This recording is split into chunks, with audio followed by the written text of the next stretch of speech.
A very good afternoon to all, brothers and sisters in the Dhamma. So now the itinerary is 1:30 to 3.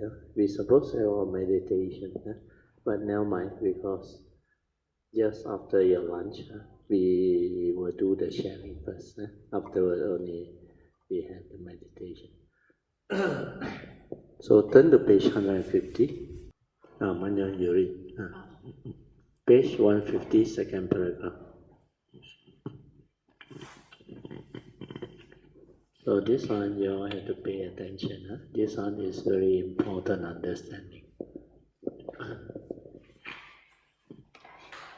Page 150, second paragraph.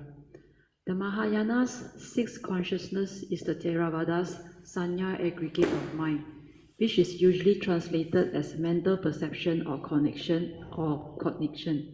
It also includes the conception and discerning aspects of the mundane mind, but the key meaning is perception and cognition. The first 5 types of consciousness are seeing, hearing, smelling, tactile and tasting consciousness, and the 6, 7, and 8 consciousness of the Mahayana are within the mental consciousness that arise upon contact of mind with its respective sense organ and data. The mundane mind or false thinking mind is not your true mind. This one you must make note. The mundane mind or false thinking mind is not your true mind. Why? Because it is condition arising. That is not a permanent, unchanging entity. It has no nature of its own, whereas nirvana is totally different, because it is the unconditioned. Once the mundane mind completely ceases, then the true mind will manifest. That's why without thought, you are already aware that is your true mind, leading upstream to the realization of Nibbana or the oneness nature or Buddha nature. Okay, you continue, Maya. Mundane mind is the diluted, heedless thinking mind, capable of false perception, cognition, memory, knowledge, and false thinking, karmic related. Sankhara and sanya are very active within it. It constantly clings and grabs onto sense data, whereas the true mind is the silent, heedful mind, pure and clear, profound, bright mind. It can be aware of sense data, thoughts, and it can also see things as they are. The mind of the enlightened one is connected to their true mind with wisdom. It is the essence of mind, the unconditioned mind. Part 2, Heart Sutra, Lesson 29, page 77, 2.1. Sanya perception brings the external form into the mind via mental perception, and it is also called the sixth consciousness. This external form then becomes the mental form or sense data for the mind to arise mental consciousness, because mind is also an organ. 7 consciousness, Sankhara, is likened to the mental organ, and upon contact within mind via the mental activities of Sankhara triggers off the 8 consciousness, alaya or storehouse consciousness, vijnana. So wait, I need to explain a bit. You see, this 7 consciousness is actually your sankhara. What is sankhara? Mental activity, mental intention, mental thinking. Everything that your mind can do actually is sankhara. So what happened is, they call it the organ is because once you receive the sense data, I better draw it now. Once you receive the sense data, this sense data via sanya. What is sanya? Mental? What is sanya? Perception. Mental perception, right? That brings the external form into the mind, right? So this sense data is external form.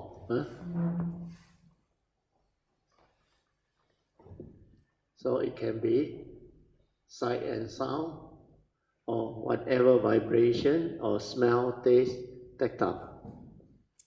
So once the sense data come in via sanya, what happens? The memory start to work, understand? Once this one happens, It goes to the memory, which has your views, opinion, conditioning, belief system. Understand? Huh? So here is your views, opinion, conditioning, belief system, etc.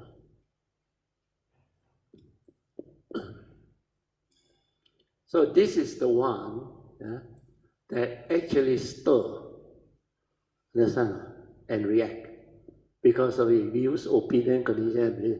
So this one create the stirring or reaction of mind. So this stirring and reaction of mind, this one is the one that give rise to emotion. Understand? And most of the time is negative emotion. So this memory is brain, understand? So this memory is brain. Brain is an organ, isn't it? Correct? Yeah. That's why they say this 7 consciousness, which is, this one is Sankara. Sankara. Everything that your mind can do, including the views, opinion, conditioning, belief system, etc. So this one, they say is your 7 consciousness. Understand? This one is 7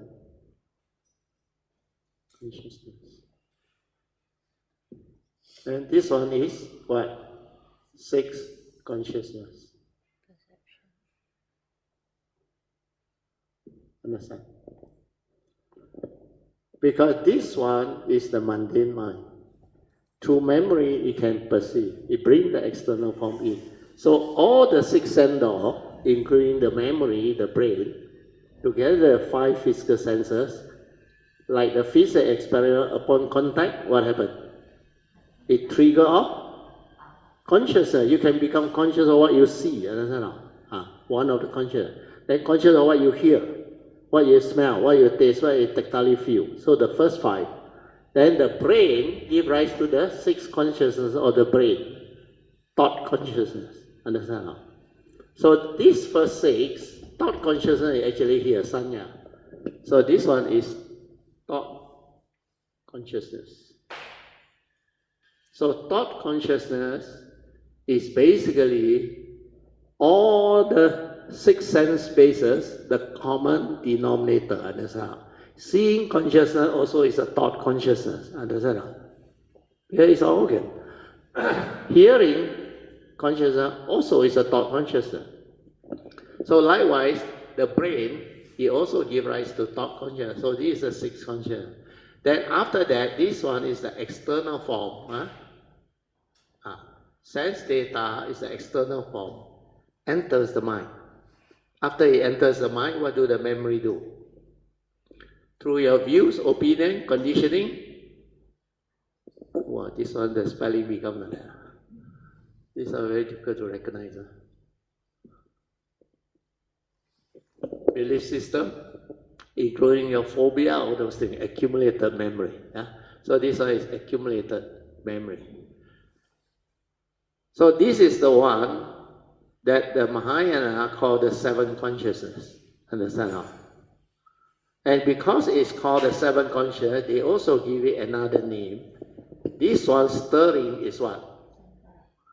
No, stirring is a reaction from here. Understand how? Understand? Sankara discriminate. Understand? That's why it stir, like and dislike. Understand? It create discrimination. That's why this one, because of this one, discrimination, they also call these 7 consciousness the discriminatory consciousness. Now you understand? Can follow now? Because this one, with your views, opinion, condition, this one will make discrimination. That's how karma come to be, understand? Then this is an organ, understand? There is the brain, understand? Upon contact, what happened? The physics experiment. Upon contact, what happened? Yeah, I become conscious, understand? No? That's why it's the alaya consciousness. After that,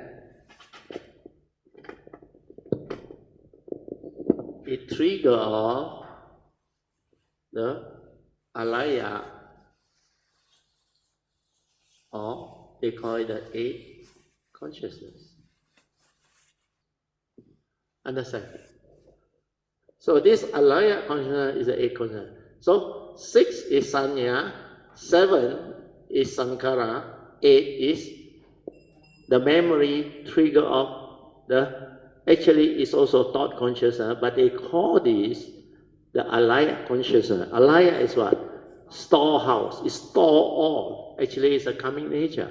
So actually, this is karmic consciousness, store up in your karmic nature.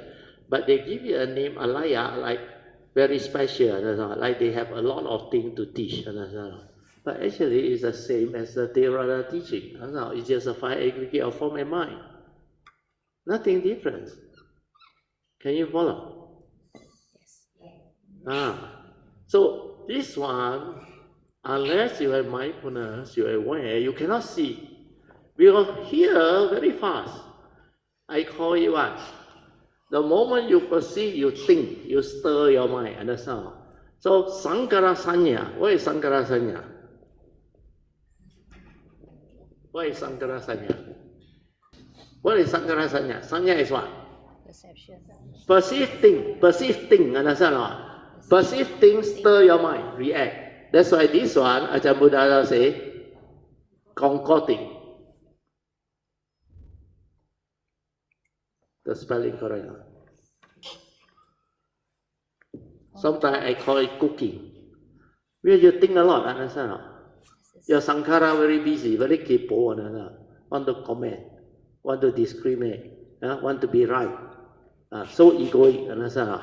So this one, Sankara Sanya, this process, the mundane mind, continuously arise, understand? That's why we call it heedless thinking. Well, you're so capable, every time perceive, you want to know. Every time you know your views, opinion, conditioning, pop, come out. Understand?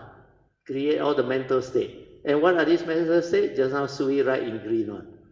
All the wrong thought. Well, you don't have Dhamma, don't have Yoniso Manasikara. So Sankara Sanya is within the content of consciousness. That's why the whole thing, the content inside there, concocting, cooking, and creating all this, that makes the phenomenal world what? Real. Exciting to you, real. But actually it's rubbish, delusion. Although there is such thing as life, but all these are mental images concocting inside the mundane mind, understand? Like the cinema. Here it turn on the film, understand? Then you see through your senses the external phenomenal world, understand? So this one to you is so real, like the screen in the cinema. The sight and sound come out, you call actor, actresses, all the beautiful, colorful thing, animate until like you are inside cinema, like watching real show, understand? Then you can be excited, you can be all those stuff, then people cry, people clap, all sorts of nonsense. But after the show over, you look in front is what? White screen, understand? Actually nothing there, understand? So all these are creation from the mundane mind through all these 6, 7, 8 consciousness. Nothing. But without mindfulness, you cannot see. That's why when I was with the awareness, the moment of perception I see, then I release it from perception, it go to memory, then all the thinking, stirring, reacting, this concocting and cooking, I saw inside that. That's why after I saw, I understand, then this one got no meaning to me. You remember I said, think also like that? Don't think also like that. You will have that wisdom. When you see all this, then you will understand. Think also like that. Don't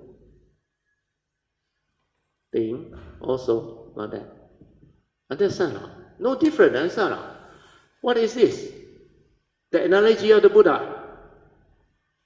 Banana stand. At the core of it, Empty. hollow, empty, understand? Just like the white screen on the cinema. There is no reality. And you someone say, oh, my problem, oh. I got to analyze, oh. I got to reason, oh. I must come up with some good reason, oh. What the hell is going on in the world? Understand? Whatever happens is a reality, understand? No need to think, understand? Direct seeing, the reality is already established. See things as they are, not what your mind tell you. You have craving, you have desire, you want things your way. That's why you keep on wanting it your way, understand? Get angry, unhappy, disappointed, all the sweet right, understand? And this is why happening to your mundane mind before you have the Dhamma, understand? That's why suffering or not. Sure suffer, understand? So when this is clear, can you still be deluded or not? No. Can you still believe all this, like the cinema film show and all those things or not? There is such thing as existence and life. But all these are dependent originating. How you come to know? Through a mental image, understand? Mental image is sanya, sankhara, and vijnana. Understand? That's why the Buddha said, mind make ade, understand?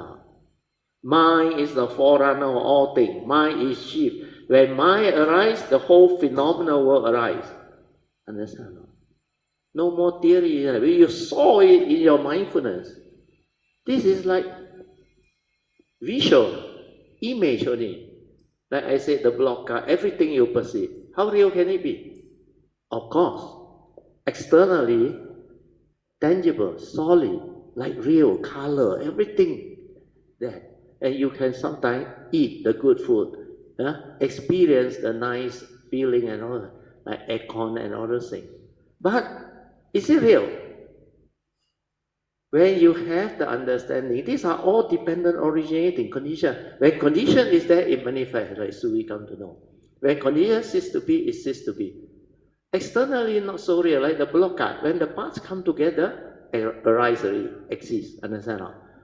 When you take away the part, when you take away the part, what happens? No more condition, no more, cease to be. When you assemble it, it performs a function, you give it a name and a concept, then you say exist, real. But how do you know this? How do you know the blockade? Through what? Through your perception, sanya, you just bring it into your mind. External sense data, external form. That thing that you think real, for those that have the Dhamma will know is dependent originating. That's why it's anatta, empty nature, no reality. Everything is like form and mind, dependent originating, coming and going, coming. Not tangible, understand?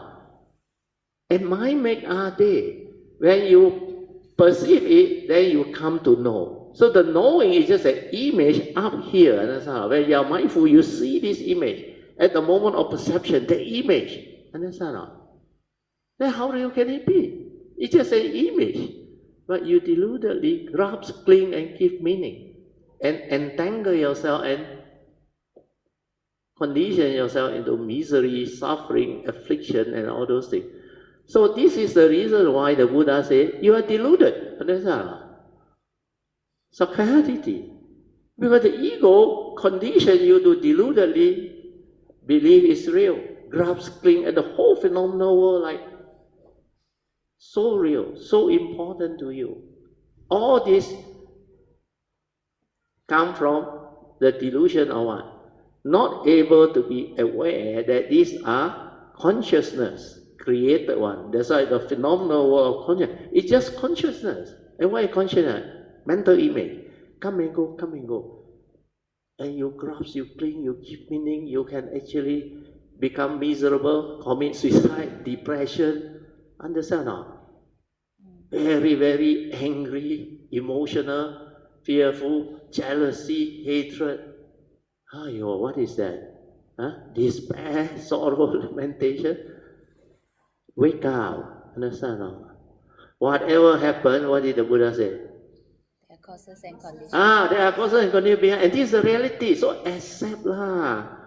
Why go and straight away react and become angry, become miserable? Then with the wisdom, after you accept, when you apply the Dhamma, Noble Eightfold Path, right view, condition, right thought, right action, then do what you have to do. Understand? Need to ask for forgiveness. Then follow the advice of the Buddha, develop the Dhamma understanding. With Noble Eightfold Path, you free, you liberate. Just now you already go through. So all this, when you really develop the understanding through your awareness, you become completely different. You remember last time what I told you? You think I tell you theory? It's a living thing. I can do it. That's why I can explain all these things. When was the Heart Sutta taught? 2012, isn't it? 11 years ago. How many of you understand what I say? That's why I say whoever understands 10% of what I teach and say, you are already fantastic. Understand? Huh? And this one, 11 years ago, no. Actually, after I teach, somebody wrote short note, luckily. Then I edit, then all this teaching come out. Otherwise, it will not be documented.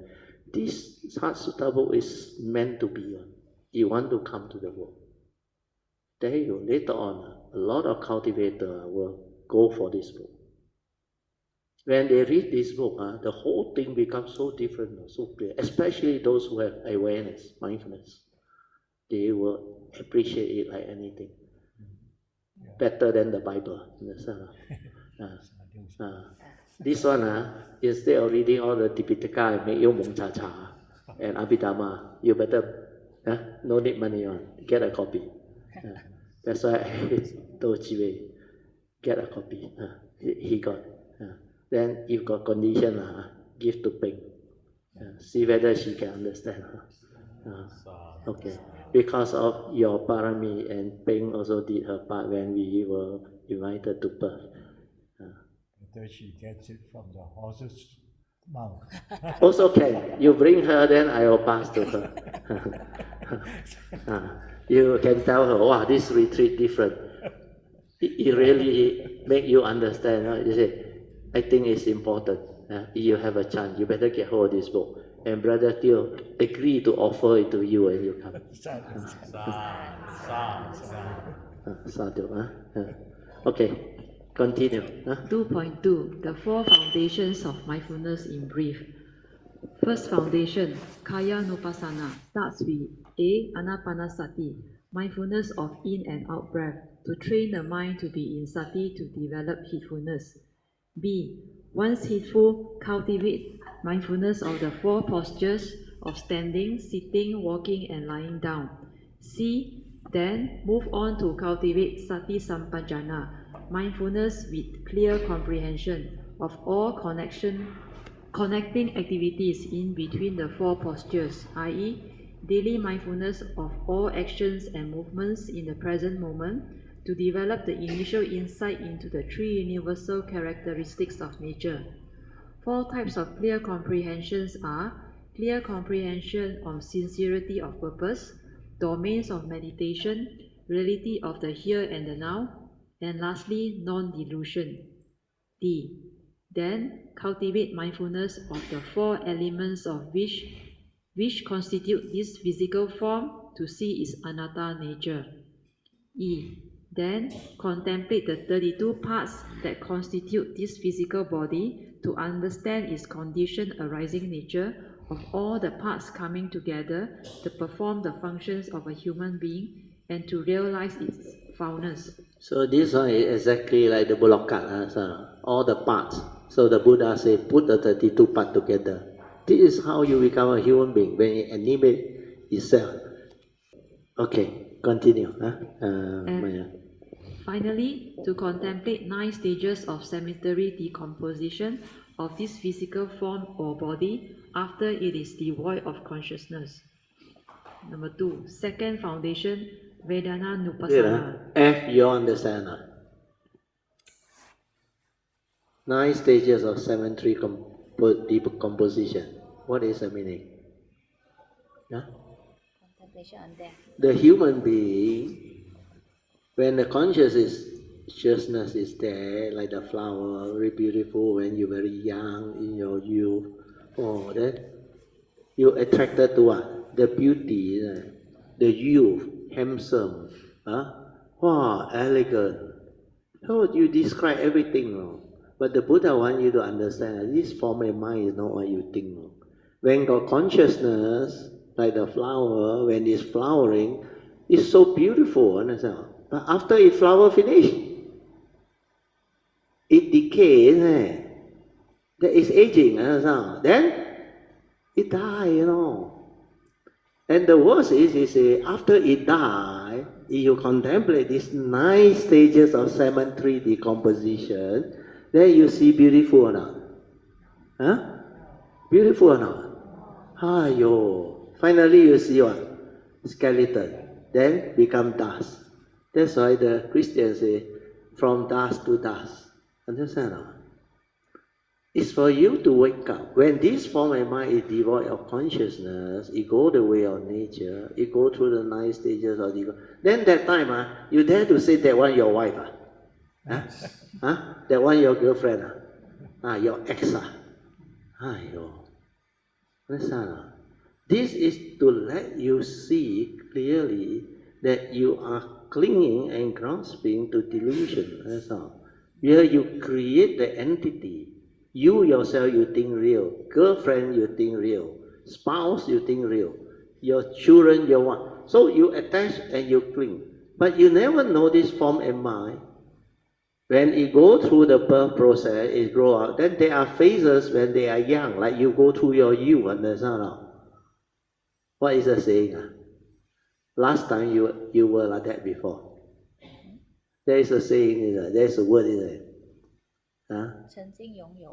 No. 从今拥有。曾经。Yeah 啦，曾经拥有啦。Correct. I was one like that. You ask Auntie Song 的goodbye 有睡goodbye sleep 有一人堆in the Malacca state government the job. Yeah, you are that 从前拥有曾经拥有So all this is what? Memory 往事只能回味when you were courting, when you were young, wow, everything also so exciting, understand? Like the flower, blooming that time, pay respect, offer, fragrant. Wither that time, no need to see too far, look at you can see it. Senses feeling already, everything different already. The you, the 从前的机位下机位 that time go to MU no understand no one of the smartest around and 咁靚仔 that's why Ping also attracted understand but now 往事只能回味 understand just like what Amy said or shared so all these wake up understand these are the reality of the form. It's of the nature to grow old, get sick, and die. Understand? So when you confront this, if it's the reality, if you want things your way, last time when I was in the youth, my senses, everything was so perfect. Now, in and out of hospital. Understand? So the whole process of existence and life, you can say is walking. You know what is walking? When you're young, where do you walk? Walk around the house. Then you go to school, you walk to the school and come back. Then later on you go to work, you walk to office. Understand? Then after that, you may retire. When you get old, you very often don't walk around all this area when you are young and youth. You don't go to office, you retire. Where you go? Medical checkup. Every 6 months, every 3 months, emergency. You walk in and out of hospital. Then in and out of hospital, after that, where do you walk? You cannot walk. People carry you, cremate you, understand? So your walking existence cease. Understand? When the breath stop, cannot walk already. Understand? So, cannot see all this. Still want to walk. Walk where? You want to walk to Nibbana? I see. Nibbana cannot walk one. Nibbana, you must leave behind this stupid fellow. Understand? This one must leave behind. The Arahant also die already, cremate. This one cannot bring along. Understand? Don't be foolish. This one sees, go here, then go here. So when you have the understanding, you become completely different. So this is what the teaching is all about. Now only you understand how wise and how profound the Buddha realized the truth of life and existence, both the mundane and the supramundane. Back to the source, no, 本来的面目, the original true nature. That's why this is the one, from here the creation starts.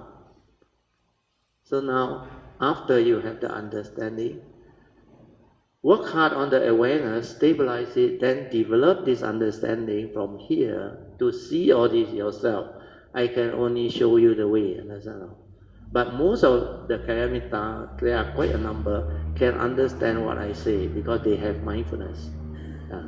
But they may not have the stability of all this. But they hear, they know this is beautiful, understand? The way it arises, the way it happens. And for somebody to have the understanding to put it in writing and share with you, you think easier? No sound. No need money. Don't know how to pick. Along the pathway, as you cultivate, everywhere is spiritual gem. You don't know how to pick and choose. You every day go and mundane mind there. Complain, react, stir. You like to do this, the heedless thinking, reacting. Perceive, react, perceive, react, perceive, think. Then after that, panic, emotional. Understand? That is what living beings do. See this clearly lah. Then you will arrive at this. When you arrive at this, very beautiful. What is the meaning? Think also like that. Don't think also like that. Is a wiser word than what you learn from Sakyamuni. Sakyamuni says, Sabbe Sankara Anicang. Sabbe Sankara Dukkang. Means all of Sankara thinking is impermanent. Come and go, come and go. Then final outcome is suffering. It is suffering. Then you might as well don't think, understand lah? Think also like that, don't think also like that. Got different or not? Huh? No difference, so why you go and think? You make yourself miserable here. Understand? That's why finally I realized, no more problem. To you it's a problem. To me it's not a problem. I see the reality. I accept the reality of the moment. Finish. That's why to me there is no such thing as a problem in the world. Problem arises when you perceive it with negativity. You understand? When you understand this is the reality, finish. Accept lah, then act. Understand now? Noble Eightfold Path. That is the powerful understanding. That's why this teaching is not about theory. Understand now? After that, he also tell you, you can become enlightened, then you can live, you can act. Understand now? Doesn't mean all these problems you don't need to do anything. Understand now? Accept then, let it be. That is not solving your problem. Understand now? That is not life. That is not. But you can solve the problem with the understanding. That is life. That's why through emptiness, when you realize that, life become what? Existence become what? Wonderful. Understand now? There is meaning to life. Then you live life to the fullest. You can get to experience all of the pristine beauty of life, wonders of life. And this is what the teaching is. And you think I write there just to create confusion, where you all cannot realize you think write for fun. This is a living Dhamma reality. You can really do it. Everything I wrote there can be done. Otherwise I will tell you I don't know. Better learn how to rejoice more. Then make aspiration. After all these rejoicing merits, after the retreat, I tell you, you silent in all your whatever merits, virtue, understanding, for causes and conditions, to have all this understanding light of the life. I tell you, you will become a Sammasambuddha very fast. Very, very fast. But fast also 3, 4 Asakaya Kapasa. Okay, sorry. Amitabha. I wanted to add something about acceptance because when I first contemplated this, okay, I theoretically know everything is unreal, and then the only way I can be happy with reality is to accept reality. But there was a lot of steps that unfolded before I really understood acceptance. Because when I say I accept, or initially I was begrudgingly accepting. That means I say, yeah, it happened already, but it could have been better lah. But okay lah, it happened already. You know, that was the kind of acceptance I initially had. But after a while, I realized the only way I really truly felt happy about the situation is when I thought that this is exactly how it should have happened. Otherwise, all the other things down the road couldn't happen. I think it's easier if I give an example. So in 2020, I think around Chinese New Year, because we were all in lockdown for the COVID-19. So I was washing dishes, and 2020, not yet. Oh, then 2021, because I remember it was near the Chinese New Year. I went through the Chinese New Year with a broken finger. So I was washing dishes. In my house. I gave my dad and my mom a scare. 3 of us locked down at home. I washed dishes, and then suddenly the sink was filled with blood from one finger. I broke a dish, and then one of the shrapnel jabbed into one of the joints in my finger. And then going through it initially was fine. I could accept that I got hurt, and then I went to a doctor. But after that, when it healed, it didn't heal properly. Now the last part couldn't bend. So I'm like always doing this. Luckily, it's not the middle finger. It's always pointing straight lah. It cannot fold. So I can only fold the first joint. I can't fold the second joint for that finger. So as it was healing, there was a lot of negativity initially, but just for a brief moment, because I understood theoretically that all these are impermanent and there was karma I needed to pay back. But the true acceptance was seeing that, you know, everyone is unique. And then now that my finger is like that, I got 9 good fingers and 1 bad finger. Hey, this is me. I changed my personality. It's like this myth, Sui or Tracy had 10 good fingers, changed. Now Sui has 9 good fingers and 1 special finger. Isn't that better? Then I feel so happy, no? That is true acceptance. It's like, hey, I am unique this way. This is precisely how I'm supposed to be. Otherwise, everyone the same. Boring, right? So I just need to, you know, it's probably something mundane, like you see, like the part I say about when the observer just reprogram and then what you observe become very beautiful. I sort of noticed that in order to live life, and to really try to apply the acceptance, I had to go one level further to really see that reality is beautiful. It's not a begrudging acceptance. It's truly embracing and seeing that there's no other way that I could be myself apart from the current state that I am in, with all its realities. This is only one of the examples. I mean, a lot of things will happen in life, and every one of them is what made me special. That is how I should look at it. Otherwise, it's not really acceptance. I can't apply the Dharma any other way. My 2 pieces. See, that is her way, her approach, because her conditioning from the past is like that. But later on, when she had the awareness nature stabilized, she will understand it differently. You see, acceptance, that word is not easy to understand. Accept means what? Don't be like that. The example I give you, I forgive and cannot forget. Then what is there? You cannot forgive means you never forgive. So when you don't understand acceptance, you simply quote me, but you say accept lah. Then you die lah, understand or not? Accept means what? Don't do anything. No, acceptance means you have the right view. That's why learn to apply the Noble Eightfold Path. Like she realized, could be karma, all those things. Because the Buddha said you are born of karma, and you have karma, condition is and you are what you are because of karma. Actually, when it happened, I saw, I didn't panic. I do what I have to do. I said, go and see a doctor. The clinic all refused to look because they're very scared. No? Once they heard I have glasses, they cannot handle. No? He said, GP, we all cannot. Then there are a few doctors, don't want to see me, don't want to see my doctor. So finally I found one 24 hours. Then I talked nicely to the staff. I said, can I talk to the doctor? Happened to be a young lady doctor. She very good. She listened to me. Then I said, okay, ask your doctor. So open up, have a look. He said, okay, you better go, he said, because this type of thing they cannot handle in the small clinic like that. Then I said, where is the nearest? Because I want to go UH.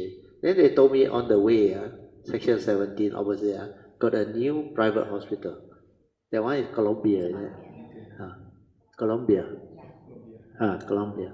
So we sent there. Then after that, no need to wait too long. There's nobody there. So late already. So by the time I go there, then the whole thing settled. Because that I don't know whether it's a doctor or surgeon. He did an operation. Then he cleared it. Then he said it's okay already. So do what you have to do, understand? Don't panic. Don't react. Don't stir. Acceptance means you understand and you have right view.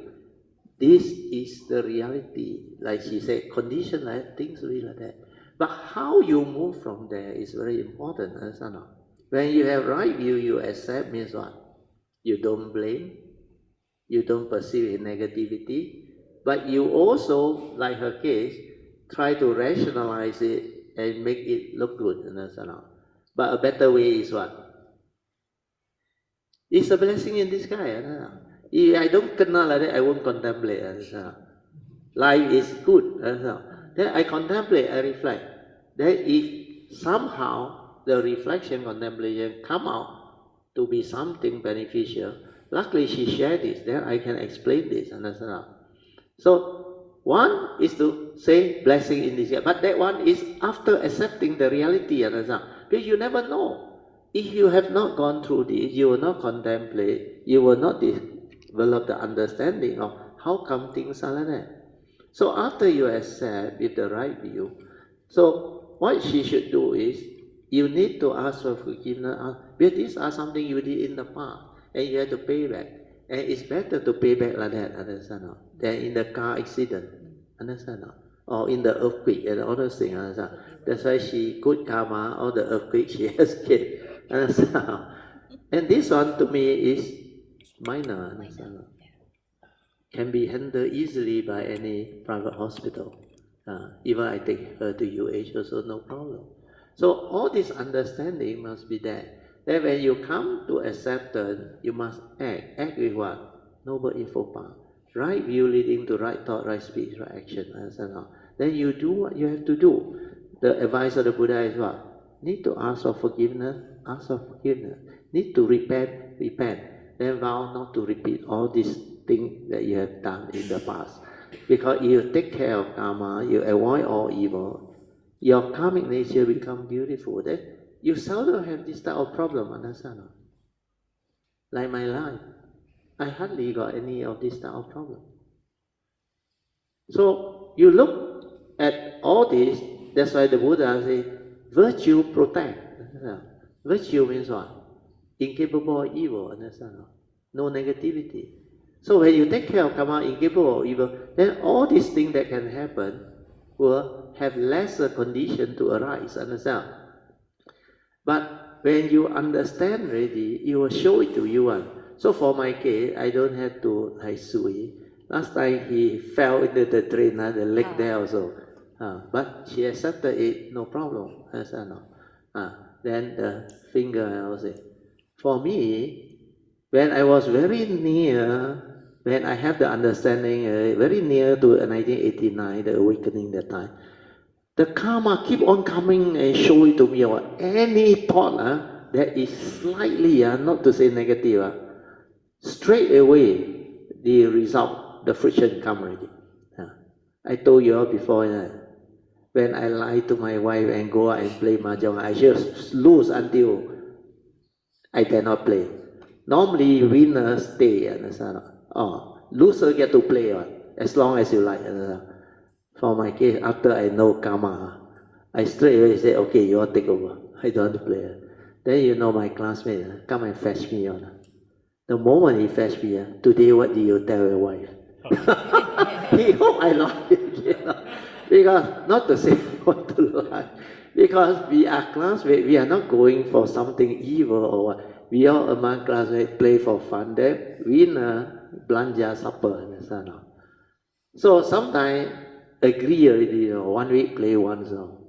Then the phone call come. So how? Classmate call out, go teh tarik or what. Lie lah, actually mahjong. So kena kau. Then when I play mahjong, he show it to me. We all, 4 of us, very close friend, classmate. So I arrive early. The other 2 also arrive early. Then they don't like the 4th fellow. Because that fellow very axial, very arrogant one. Because you know why? He's a KL guy. He always talk Cantonese one. So we all Penang, Klang, Alostar one, all Hokkien one. So first year we came in, he scolded us or reprimanded us. Hey, little Colombo, cannot talk Hokkien. Finally, a lot of classmates all from Penang, you know Piawai, you know Penang, the what, Chongling, Chongling, the most engineering student. So he got no choice. Everybody, so he finally learned Hokkien. Then, because they don't like him, you know what? The 2 suggested, hey, Tio, come. Yeah. Hey, teach him a lesson. Let him belanja supper. He said, how? He said, we make sign. If I call Tongji, I put 1 like that. If I call Sokji, I put 2 like that. If I call Tongji, I put in the middle. If I want Tai Pai, I don't show. Oh, play lah. I say, cannot. They say, hey, you eat already, we already decided. I say, okay lah, you want to try, you try. So we try. You know what happened? The fellow come. Initially, we won't know. 3 hours, we won't know. But didn't kill him, no. He left with very little chill. That last round, he tied someone, no. Sweep everything, no. I say, you go and pakat lah. No use one, show it to me. And the other one is the worst. Actually, I game Leong Fan. You know what is Leong Fan? 2 what? Leong Fan is what? English what? Not 2 flower lah, the right flower lah, or the Tai Pai Pong, or the say, Huan na. You got no Huan na. So, 258, 560, right? 280, 560.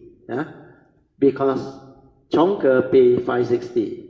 So this guy that everybody don't like one, he suddenly pay me with 1,000 and 800 small chip. So instead of 280, I get 2,080. Then I look at it, I say, Tai lei sei. The moment I say that, I want to sweep, say inside told me what you see I say, after you see the moment I want to sweep, I return to then I say, okay lah, I find out, so I sweep inside. After that, so until I pop guy like that. Cannot that is greed, although not detrimental, but it showed it to me. Then another incident. Now got condition I tell you. I bought a new car. You know what happened? 3 tires of the new car take turn to puncture. Got like that. We did 3 months. Means it's a blessing in disguise. Understand? If we don't puncture, I travel long distance puncture. Happy, understand? Then I realized, come quite chair. Then I remember when I young, my mother's ang pao, you remember? My father gave her $12, he passed it to me, he passed to mom. Then I, very smart now. Wow, I take out $2, mother don't know. Still got 10 ringgit. That was the year I 29 jikau mea, pokai, lost everything. Otherwise, every year with $2 ang pao, I make a lot of money. At least 100 something, sometimes 200 something. Every new year. I'm very good at gambling.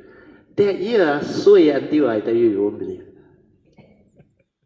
All the card is ridiculous. Then I left it 30 cents. You know, play the center pool one. Everybody 10 cents, then biggest card win one. Okay? So I desperate already. I said, I want to aspire. At least 10 point, then can take off. The 10 point really come. You know what happened? Somebody 3 angkong. Again lost.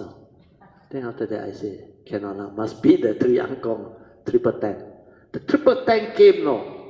Confidently think, my pool. Some funny guy, he opened up triple 3. Got like that one. I said, no need to play. That's why that night I lost everything. With the extra 2 ringgit from my mother, 4 ringgit, I lost everything. Show it to you, understand? When you have the cultivation, it tell me what, karma is like that one. How to translate English? Huh?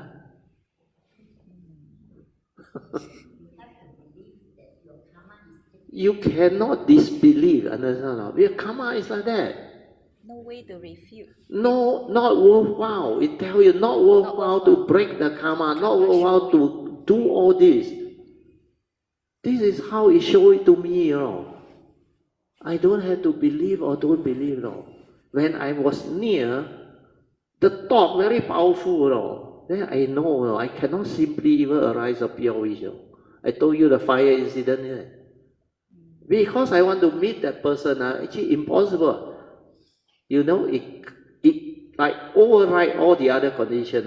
It causes all the causes and condition for it to happen. That guy, I supposed to like contact him because of some reason, and I haven't met him 3-4 years. There's no way I can connect. Well, I lost his contact. I was working that time. I got acquainted with him, then become good friend. Then what happened was, suddenly there is a fire in one of the projects I did with him. Just because I say I got a PLE, if I can see him, will be good. Well, the company owned the resort in Pansy Island.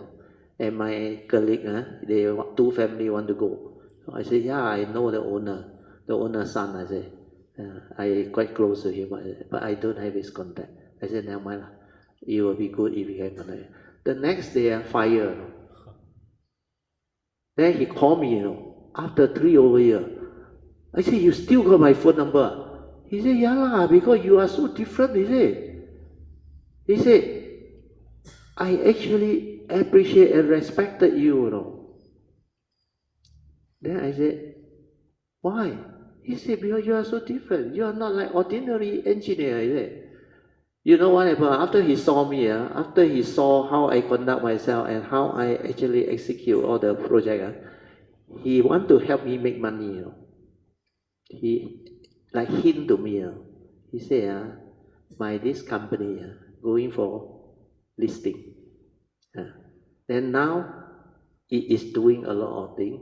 So when it's listed, buy. Understand? Well, that time IPO very cheap, buy. Then listed, I didn't buy. Then he come and ask me, did you buy? I said, no. Oh, like that. Okay, why not like that? You help me to buy. He said, you help me to buy. I said, cannot, how can? He said, I give you confidence lah. I pay you the money, I buy lah. My account is it. So I said, like that. Okay lah, I buy 10 lot. Then you know what happened? That stock, from 50 cents, I think listed 70 or 80 cents. Finally went up to 10 over ringgit. But I make some money, want something I sell already. Understand? Yeah, I didn't get a hint. Actually, a lot of privatization. Oh, everything. He somehow hint to me that people from UK all buying already. I saw. I thought UK is foreign fund. Huh? When the fund buy means what? 有料到啊, but I don't know. So because of that, he remember me. He liked me, and he know I'm an honest guy, sincere guy, and I can give a lot of ideas, suggestions to help people. Then the moment he called me, I said, hey, I was trying to contact you. How come you call me? You still have my number? I said, yeah. He said, you don't know. The project we do, fire. He said, the university just called them now. Oh, I said, okay, I go and have a look. He said, still burning now. Then I said, don't worry, because I in charge before. The university buy insurance for all the building, so you don't worry. They will have the insurance money claim there. You can just help them to build it back. Then after that, he remember what I said, that I want to go to a resort. He said, no problem. You come to my office. He gave me the number. He said, you look for my secretary. He will arrange everything. Yeah. And you know what happened? I told him, my friend, my family. He said, Mr. Teo, my boss said, for you and your family, free. Your friend, 50% discount. Wow, like that also got. Then I said, thank you so much. I said, thank you. I want to see it. So he waited for me. Yeah. When you have the understanding, the parami, people can know you or not. Because these are successful people. Understand? They know what they are doing. How did I come to here? Acceptance. Karma. Oh, he showed it to me. Yes. When your pure wish, that's why I dare not use after that. I dare not use my pure wish. Because that time I was transforming already. Everything, I just give it the thought. It happened or not. It override all other conditions and cause things to arise. You know what happened or not after that incident? I go and see a burning. Actually, one block of the ladies' block burned. Then that time I already had to understand. Because that time after 1989, I left MU already. I went to the consultant there. Then it was the year, I think, 91 or 92 already. Then I contemplated. I said, if I had known that, again, if no more reality, I would have not aspired. But too late already, I said, already. Then I contemplated, I reflect. Oh, nothing to do with me. You know why I say that? Yeah, they had the karmic condition. It was 1 or 2 months before exam. Somebody used the heater online to cook Maggie meal. Then catch fire. So I saw the student all rushing out, getting all their whatever belonging. Then I say, it's meant to be. Your condition is such that this thing had to occur, understand? Because your nature override all things, so that this thing must happen, then only he call me. Otherwise he won't call me. After that, I add in something. I say, I will not make this pure wish again, unless it's for the good of the many. So whenever I do that, I say, unless it's for the good. Then I tested it again. You know, one day, I was in my office. I saw the sky all dark cloud everywhere. Then my SS2 there, Monday, pasar malam. Then I have this compassion.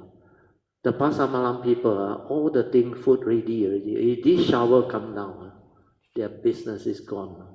Understand? So you know what I did? I make that pure wish. I say it is good for the many. May it not rain. Then I started driving back. Still waiting to fall.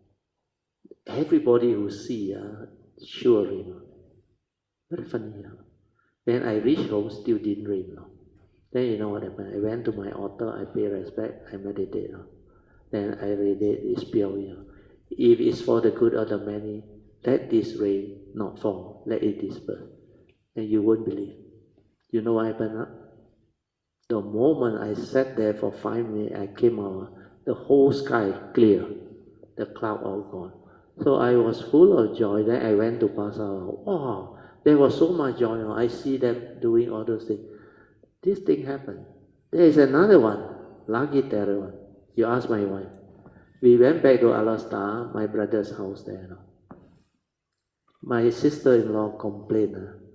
No rain for so many days. Maybe weeks or months. Then he said, very hot. Then he said, mosquito a lot. Again, use the pure vision. If it's good for the many, may it give rise to causal inconvenience or rain to arise. Then may the mosquito don't come in when I'm here. I tell you, you won't believe. Immediately I make that. The weather was very good, sunny. Suddenly thunder, calm. Then after that, rain. My sister-in-law so excited.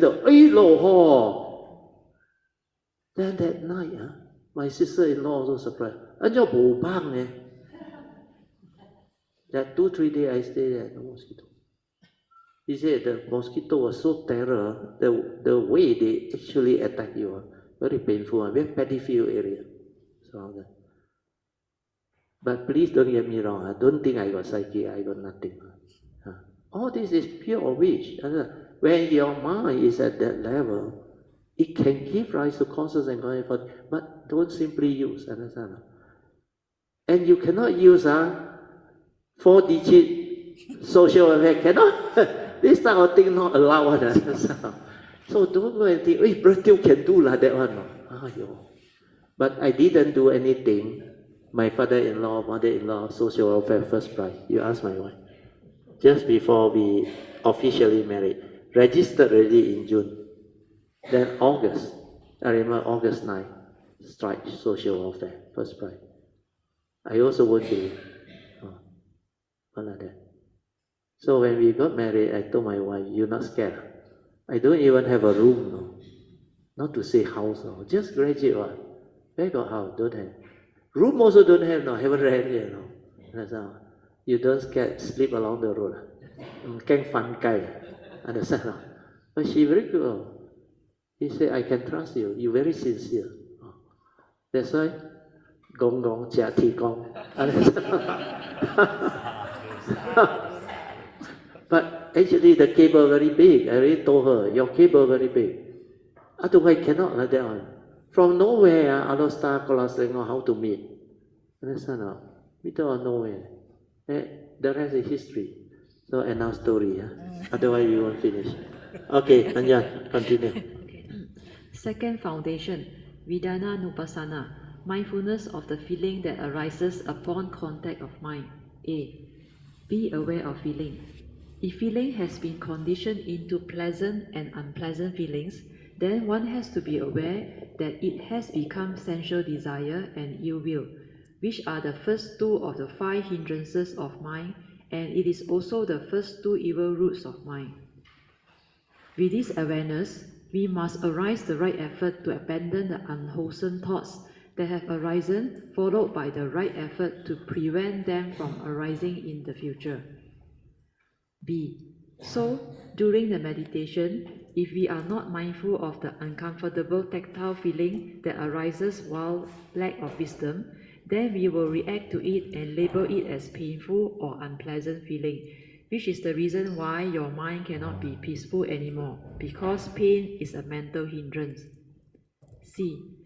If we have this understanding, then we will be mindful of this feeling via our silent mind to investigate into it, to trace its origination factors so as to understand how the unreasoned hindrance of mind comes to be. The mind will come to understand that if there is no wrong view or self-delusion, then the steering of mind leading to the arising of mental hindrance of sensual desire or ill will not happen. Then, via strengthening one's will to accept things as they are, one will be able to retrospectively reverse it, thereby understanding how the disappearance of the arisen hindrance comes to be via wisdom. Then, as this wisdom finally stabilizes, one will also come to understand how the non-arising of these hindrances in the future comes to be. This is the way to develop wisdom or insight via Vedana Nupassana and not via just noting pain, to do away with the pain while resisting, suppression and control, etc. D. To go deeper into the investigation, we can also inquire as follows. Before this unpleasant feeling arises, there was none. Hence, the awareness of this feeling, transforming into mental hindrances, can bring about an understanding of how the arisen hindrance comes to be. How come I have this reaction of mind to those mental perceptions that I come to perceive via my seeing or hearing or thinking, thereby conditioning the feeling or sensation into mental hindrances of sensual desire or ill will? It is because of one's conditioning to reject unpleasant feeling, which is a negative craving, hence a wrong view born of habitual tendency. If you can be at peace with what you perceive via acceptance of what is, then there is no more wrong view. Then with this right view or right understanding, one can just let things be and then silence one's mind to relax into it. When you do not react or grasp or cling onto the sensation with aversion or wrong view, then what happens? The hindrance is no more. So the mind that accepts the reality of that sensation without reacting to it can be at peace with it. Hence, the mind can relax into it and the sensation will become normal and peaceful again. This lack of peace comes from your reaction of mind to try to do away with that unpleasant sensation that you had labeled via your wrong view. E. Meditation is to develop the wisdom to understand and then act with right view, following the Noble Eightfold Path, which is incapable of negativity, to resolve all issues amicably instead of reacting to them via delusion and wrong view, thereby creating more negativities in the process. So, the main purpose and intent of meditation is to realize the wisdom, to be at peace with any situation within the moment and not to label it as pain, etc. With no more aversion, then only can we accept the reality of the moment and to understand that it is because we do not know how to relax into it, causing the qi flow to be constricted, thereby causing that unpleasant sensation. This is what you should do. You don't have to resist, suppress, and control it. This advice is very important. So acceptance means what? You accept through right view, through understanding. That's why after that you still act.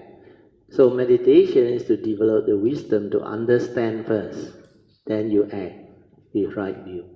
Following Noble Eightfold. Always remember, go back Noble Eightfold Path. Right view leading to right thought, right action. Then ask yourself, what did the Buddha teach? Repentance. Understand? It's actually the Buddha teach forgiveness. That time only ask for forgiveness from what? Triple gem. You remember? Kayena, Vacha, Chittena, and all those things. But what I did was through my own understanding from my past cultivation, I teach you to apply to daily things. Understand? Then the Buddha also give by the power of merits for you to avoid all foolish and heedless, meet out with the wise so that Nibbana can be realized. Understand? But what I actually taught you is ask for forgiveness from all beings based on the yellow card from the distant past. Of course, first one I also add triple gem. Understand? Then all the other thing that is not covered. Understand? Above, so that it's complete. Then after that, what you do? You vow not to repeat all these past wrong thought, wrong speech, wrong action that you have committed from the distant past. From now onward, you vow to follow the advice of the Buddha, to avoid all evil, to good and pure. That is a cultivator's minimum requirement. You call yourself a Buddhist, disciple of the Buddha. Basic advice of the Buddha also don't want to follow. Dhammapada verse 183. Then what type of disciple are you? Understand? Huh? What type of follower are you? Huh? What type of devotee are you? So wake up. At least the basic embodiment of his advice, his teaching, you must have in order to be worthy of the Buddha. Understand? Not? When you have respect for him, when you have all this faith in him, you will go all out. Understand? Not? Otherwise, how can you call yourself a Buddhist, some more Dharma practitioner? Understand? Not? Means what? Bohobina. Understand? The advice of the Buddha is so clear. Like every session, I reminded you, heedfulness, like what the Buddha is. Then you tong or moto, understand? Then here in, here out, understand? Instead of coming and going, rising, disappearing. The Dhamma also in and out. Also arising, passing away. Like that, die, understand? Arising, Suttamaya Panya, understand? Listen, awaken, understand? Then contemplate, reflect, inquire, awaken, understand? Not here, in, there, out, understand? You think everything like the phenomenal world, come and go, arising, passing away.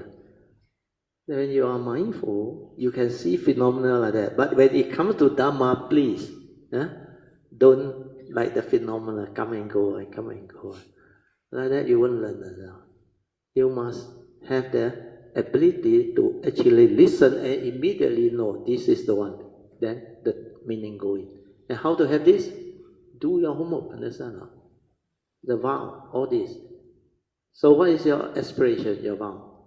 Life after life, whenever you choose to come or you have to come, you will have all this understanding. And then you plant all this adithan by silanging your merits into the nature's law. Understand? Then your bohi mind planted. First stage of bohi already there. Then what are you waiting? This will activate. It will just arise. Then you will have the cause and it keep on coming. That's why cultivation, like I told you, you need to know. Nature let you know that like before the awakening happened. The karma keep on showing me. Then the mind become like that time. The pure wish very powerful. Show it to you. And no need to believe anybody. It really can happen. Because you remember the example I give you. You're ordinary citizen. You have control over what? Maybe you hate of the family. Within your family, you can say something or decide. But sad to say, Chiwe told me recently he cannot decide a lot of things already by now. But don't worry, that one is different. Because they actually out of concern for him. They got difference of opinion and all things. But don't worry. What is important is, let's say, you are not ordinary citizen. You are penghulu. You can say something in your village, correct or not? Then let's say you are the Menteri Besar. The state you got power, although you have to answer the exco and all those things. But if let's say you are a minister, you have more power within the ministry. Then you are the prime minister, like Anwar, PM10. He got power over decision for Malaysia. Then Biden, how? He got more power. He can cause things to arise. He want to attack Ukraine, attack Russia, attack. Or Russia attack Ukraine, support Ukraine. He can do a lot of nonsense. He can create havoc all over. Well, he has power. He can cause things to arise. Middle East, he want to help which side die. No, the other side die. So, well, he has this power. So what I'm trying to tell you is, when you are in that position of authority, you can cause things to arise. So when your cultivation reach that level of cultivation, your pure wish become very potent. Understand? It can cause things to arise. That's why that fire arise. Understand? And I witness a lot. But please, only that phase. don't come and see me, everything help me like that. No such thing. Because during that phase, it show it to me, that's how. But sometimes when there is condition, this one still very potent. When I help Kayamita who has the cause, that's why I can know one. When they tell me about the problem, when I invoke power, merits and all things, my nature can sense on. There was one case, I think Sui An, Mi Fong was admitted. They called me, contact me. Then after that, immediately after that, I felt something. I told Sui An, she'll be okay. Then the next morning, discharge, recover. So a lot of these things, then like Ji Wei's case also same. Then he called me, I said I will do my part. Then I know nothing whatever. Then the son really recovered. Then the wife also recovered. Because I invoke power of merit of what they do towards my nature. Understand? That one very potent, very powerful. So there must be cause like Sui An Mi Fong, they help me so much, they do so, and they are so like full of faith and generosity. So every time he arrange a lot of things, Macau. Sometimes he take me to KL, visit the mother that time. The one Chi Chong Kai or what? We eat what? Chi Hong Fan, and many other. Then sometimes somehow very close. Understand? I remember earlier on I used to go Subang Thursday class. Before that we got dinner, all those things. Then Sui An will arrange all those things. Then Pamasuri also belanja. So this is what affinity is. Understand? When there is causes and conditions. So anything were to happen to them if they need help, then I just invoke power of merits. Understand? By the power of wholesomeness and merit that they have done out to this nature of mind, may arise the causes and conditions for them to recover to whatever condition. So all these are possible. Like Pamasuri, the doctor had an operation in China, lockdown, cannot go. Understand? So when they came and see me, she and Bertil, I saw her face, worry. You are their daughter, very close. Then I said, don't worry. I will do my part. Then I said, you have to develop the understanding. You do what you have to do. You panic, fly there also no use. So finally they decide didn't fly there. Then everything went on smoothly. The professor helped.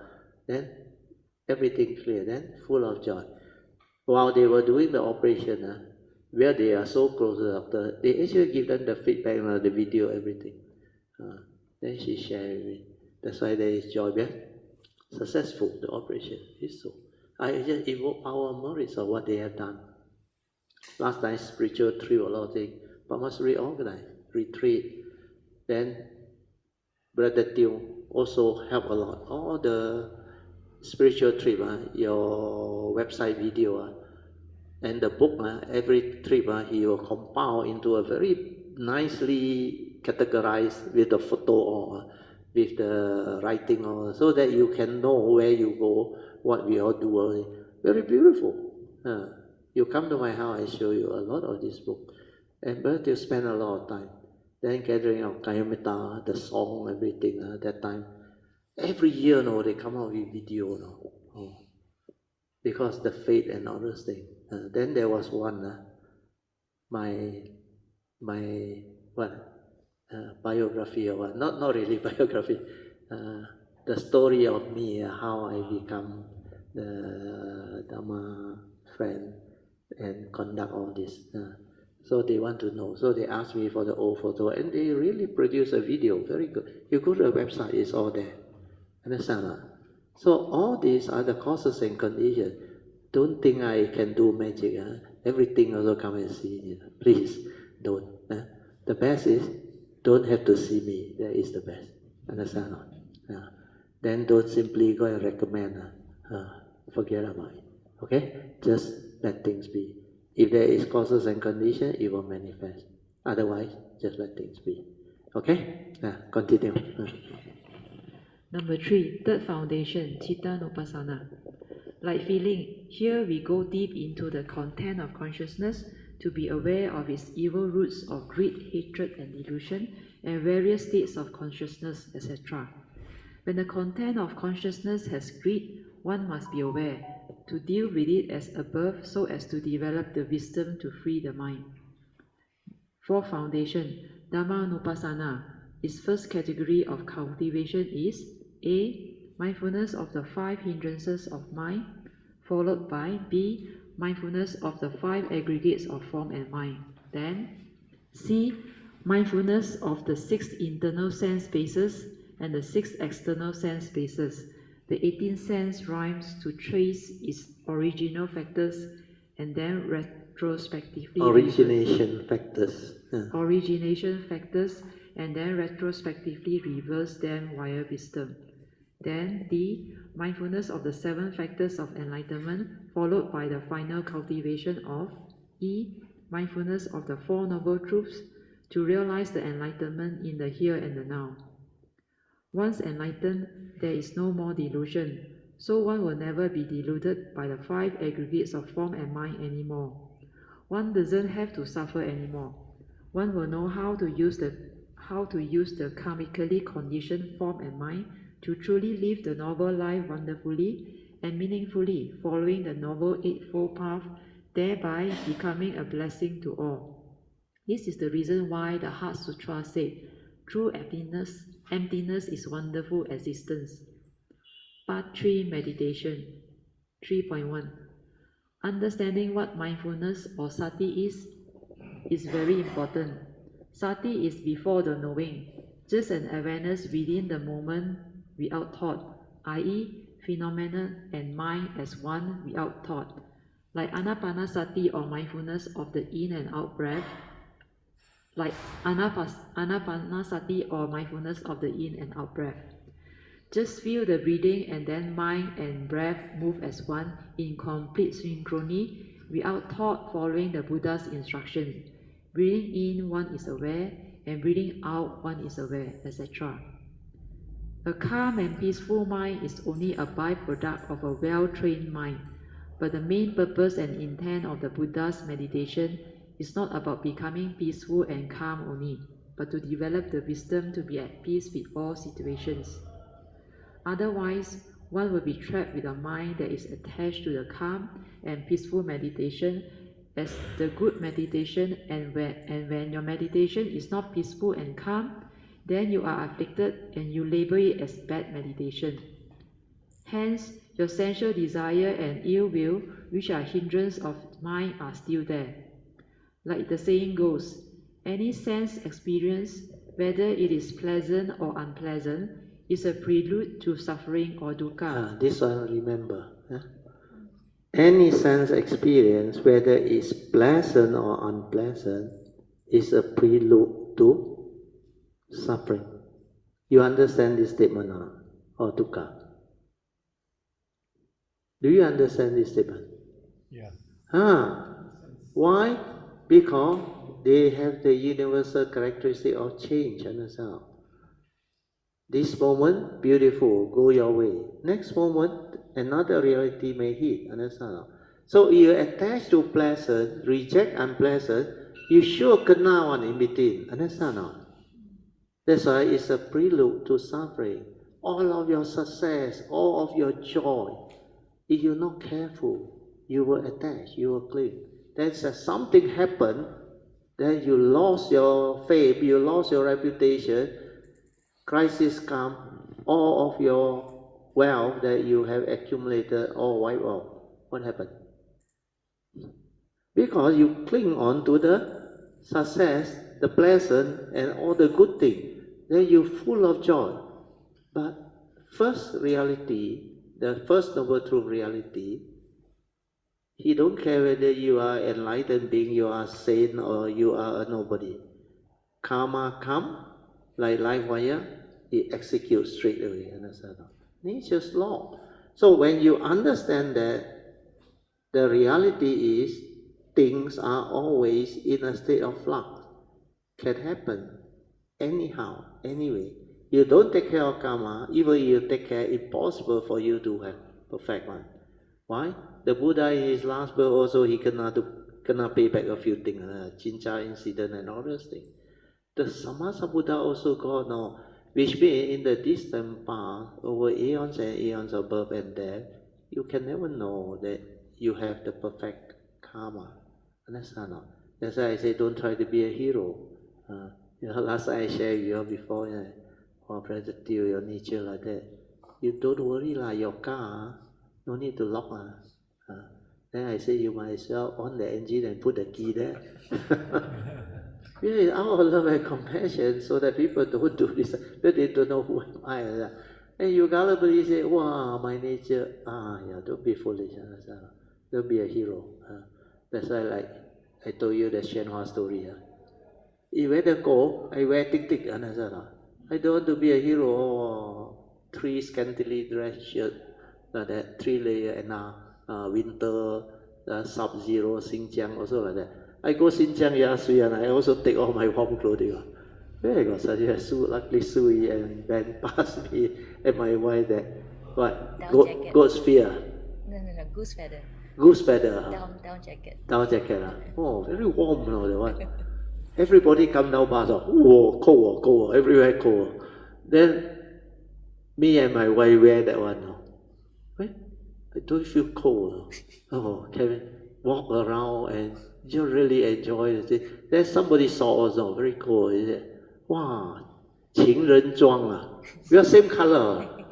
Husband and wife, exactly the same. Color everything, 情人装. Then she's so cold. Then he saw her, wow, you're not cold. Not cold. So, this is what you have to understand. Don't try to be a hero. Wow, I got Dhamma, no, I cannot suffer already, no. How harsh also I can endure. You go and endure lah. Good food cannot eat. Craving. Pass to me, I eat. Understand? Don't be gullible until like that. But there are conditions. When there is condition, then you will do one. No problem. Because situation is I have to endure, I endure. And I endured before. Very serious. I remember there was one tree I went to Belwood Farm. Ajayantra there. You know, Chiwe will know, Australian weather, winter all that time.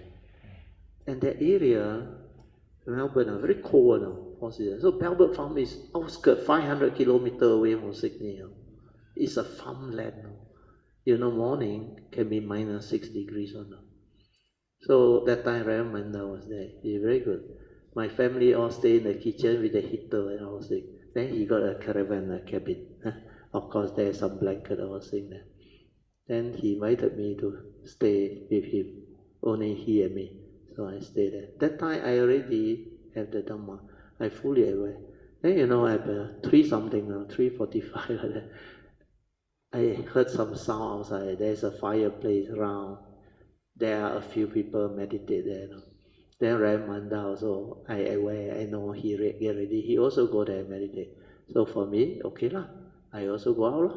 So I actually no need to wash my face. Because that time I fully aware until I wake up when I told you. My hair also not disturbed one. So I no need to clean up. I just dress. Then I go out. No warm clothing, nothing. So cold. But got fireplace around there. So we all sat. Everybody sat. So I endure everything. Really, when I'm in mindfulness, I don't feel the cold. But the moment I move, the cold, the chill will come. But I can endure that time. Because that time I'm very young, 30 years old. Then there's a Dhamma talk. Every time, Prajana, my teacher, when he meditated, the dog will be underneath his kuti, his caravan there. Then everybody in the Belwood Farm know this Dhamma dog. You know what happened when we were sitting there? The dog came. He went to Ramanda there. And so I wagged the tail and all those things. Then after that, for no reason, he came to me. He came to me also, like full of joy. I can say, well, I already metta. And I said, that time I met out very powerful. Then Ramanda saw, he smiled, then he also sadhu there. Then the dog went back. A lot of things happened during that Katina. So these are nature's phenomena. When there is condition, it will manifest. Okay? Where was I? How come I come to all this? The second last sentence, any sense experience, whether it is prelude to suffering, yes. So be careful about this statement, understand it. Any sense experience, whether pleasant or unpleasant, you remember? Vedananupassana? Huh? When feeling arise, mindful. When it has become pleasant or unpleasant feeling, also mindful. Means what? The mind stir already. You attach already. Pleasant means what? Sensual? Desire. The other one? Ill will. First two, mental? Sure, suffering one. Mental hindrance. Cannot enter the meditative state or inner peace, inner awareness and stillness. How not to suffer? Understand? Without sati, you cannot understand. So it's a prelude to suffering or dukkha. So even very fantastic or so-called good meditative experience, including the experiencing of jhana, seeing or nimitta, etc., are just conditioned arising mind state within meditation. And unless one can develop wisdom out of it to free the mind, then they are not much use. Understand? So don't attach, don't cling. So this message is very important. It will protect you as a cultivator. Okay? Good. Maya, continue. 3.2. I follow your instruction. Just be aware and no more noting. Is this correct? Standard question. You know, the question is what? I follow your instruction. No, see, quote me, I follow your instruction. Just be aware. But when you don't have the awareness, you think you can be aware. And no more what? Noting. He thought no more noting. With the thought going on, is what I instruct. No more noting means what? Don't create thought, understand? But he up there, heedless thinking, verbalize, you think you follow me. Understand? When he asked this question, I know, is this correct? You want what? Answer. Right and wrong. Understand? You want to make sure what you do is the correct method and technique. Understand? Cannot. Now you read the answer. Question 1. Brother Teo, during the meditation, when I hear the birds very loud and excited chirping, I follow your instruction. Just be aware and no more noting. Is it correct? Brother Teo's answer. It is very dangerous to do that because when you quote me and follow... Remember, don't quote me. You know why. When you quote me and follow what I say via your own interpretation of it, without proper investigation to develop your own understanding, then you become gullible. The reason being, when you are fully aware and without thought, the listening is very different, because it is with a silent mind in full creative awareness and attentiveness. Only then can you truly awaken via clearly witnessing the condition arising nature of the hearing consciousness within your meditation. This is not just a concept or a theory, but truly realizing it during meditation. So that is why I always say, don't quote me, but just cultivate to investigate and find out for yourself whether what I have said to you is the truth or not. Don't just believe me and be gullible, okay? Nevertheless, this is a good question because if you don't ask, I cannot point out your mistake and explain further. Okay. Stop a while. You remember Han when she was reporting? I said, forget about all those things. Because this is the answer, understand? When you are not with the awareness and sati, you quote me, you think you hear people report, then you say, in that peace and calm, you can hear this, you can. That is not the real. The real one is the awareness, direct hearing, understand? Nothing to do with the thought process. But because you don't understand, that's why you like curious, excited, want to know whether it's correct or not. And then you report. There are other people report also, you think is similar. They are different, but they have the awareness inside. Then when they are able to perceive all these things, the awareness like your sister, Po Cheng, came out, it's because she really have the awareness. And that's why I say, sadhu, understand now? It's something that manifests out of the causes and conditions that arise for her to develop the understanding. Then it will continue to manifest. But for her case, because when she described, I know the stability of my mind. Because anapanasati do until because suddenly the thought come fear. How can? Understand now? Mean not stable yet. You don't know what that sati is. So pardon me, don't mind, huh? You don't mind I make that suggestion to you, okay, thank you. Continue.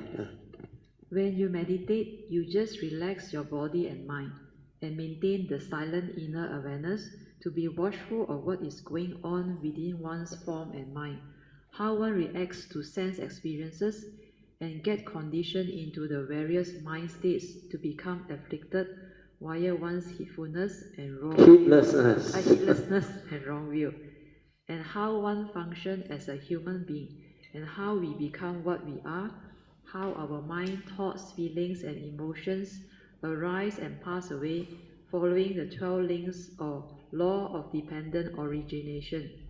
Awareness or sati is the silent mind before the knowing, and it is just awareness and without thought, i.e., mind and phenomena as one in perfect harmony and synchrony to move and flow with life. But due to ignorance and delusion, the mind cannot become heedful or mindful because it thinks a lot and becomes very heedless via its habitual tendencies. Through ignorance, the mind keeps on reacting to sense experiences to arise the likes and dislikes, fear, worry and anxieties and restlessness, doubt, etc. throughout the day. These are the 5 hindrances of mind that hinder your mind from entering the meditative state of inner peace and calmness. Such continuous heedless thinking with the 5 mental hindrances will become so habitual, and this is the reason why most living beings think a lot and they find it so difficult to meditate. The moment they close their eyes, there are so many thoughts. So the first thing to do in meditation is to develop the opposite 5 spiritual faculties of Saddha, Viriya, Sati, Samadhi and Panya via your daily devotional puja to counter the hindrances, thereby reversing all the heedless thinking so as to become more peaceful and calm. Another skillful means is to do the mind sweeping method, to just feel and relax the body and mind without thinking, so as to decondition your habitual heedless thinking. It will also train your mind to be at the location you want it to be. This is followed by anapanasati of mindfulness of the in and out breath so as to develop appamada or heedfulness of mind. When the mind is trained and heedful, it listens to you. You want it to be silent, calm and peaceful, it will just do that. If you want it to be aware at the moment of feeling, perception, activities of mind and consciousness, it will just do that. Such a mind can meditate and understand what is going on. You want it to think, then only it thinks. Otherwise, it is silent, relaxed and just aware within. The mind becomes like your obedient and faithful servant, and it is always at your command to do what you instruct it to do, especially to live and experience all of the beauty and wonders of life, and live life to the fullest and meaningfully. If the user of thoughts is wise, then thoughts become beautiful, right and wholesome thoughts. Otherwise, if the user of thoughts is evil and heedless, then thoughts become evil, i.e., wrong thoughts that constantly condition one's evil roots of greed, hatred and delusion, leading to all the suffering and miseries. This is the reason why the Noble Eightfold Path is about right thoughts only. The cultivation of the 5 spiritual faculties is very important because it can help you overcome the 5 hindrances of mind: sensual desire, ill will, sloth and torpor, restlessness and doubt, thereby enabling you to understand easily the Buddha, Dhamma and meditation as taught by the Buddha. Radiating love and metta via reciting, "May this body and mind of mine be well and happy always," also helps complement the cultivation because it will bring about a calm and composed mind with a lot of inner well-being and happiness, and these positive mind states of good vibration will help improve and strengthen your immune system. When the mind has a lot of well-being, joy and metta, it can become calm and composed because it is without the heedless thinking and hindrances of mind. Hence, it can be helpful to develop the meditation, especially after a stressful day. If one can meditate to bring about inner peace, inner well-being and inner clarity of mind to develop the wisdom, then one can be in a state of constant relaxed inner awareness with a lot of inner peace and joy always. 3.3. Meditation involves two important steps.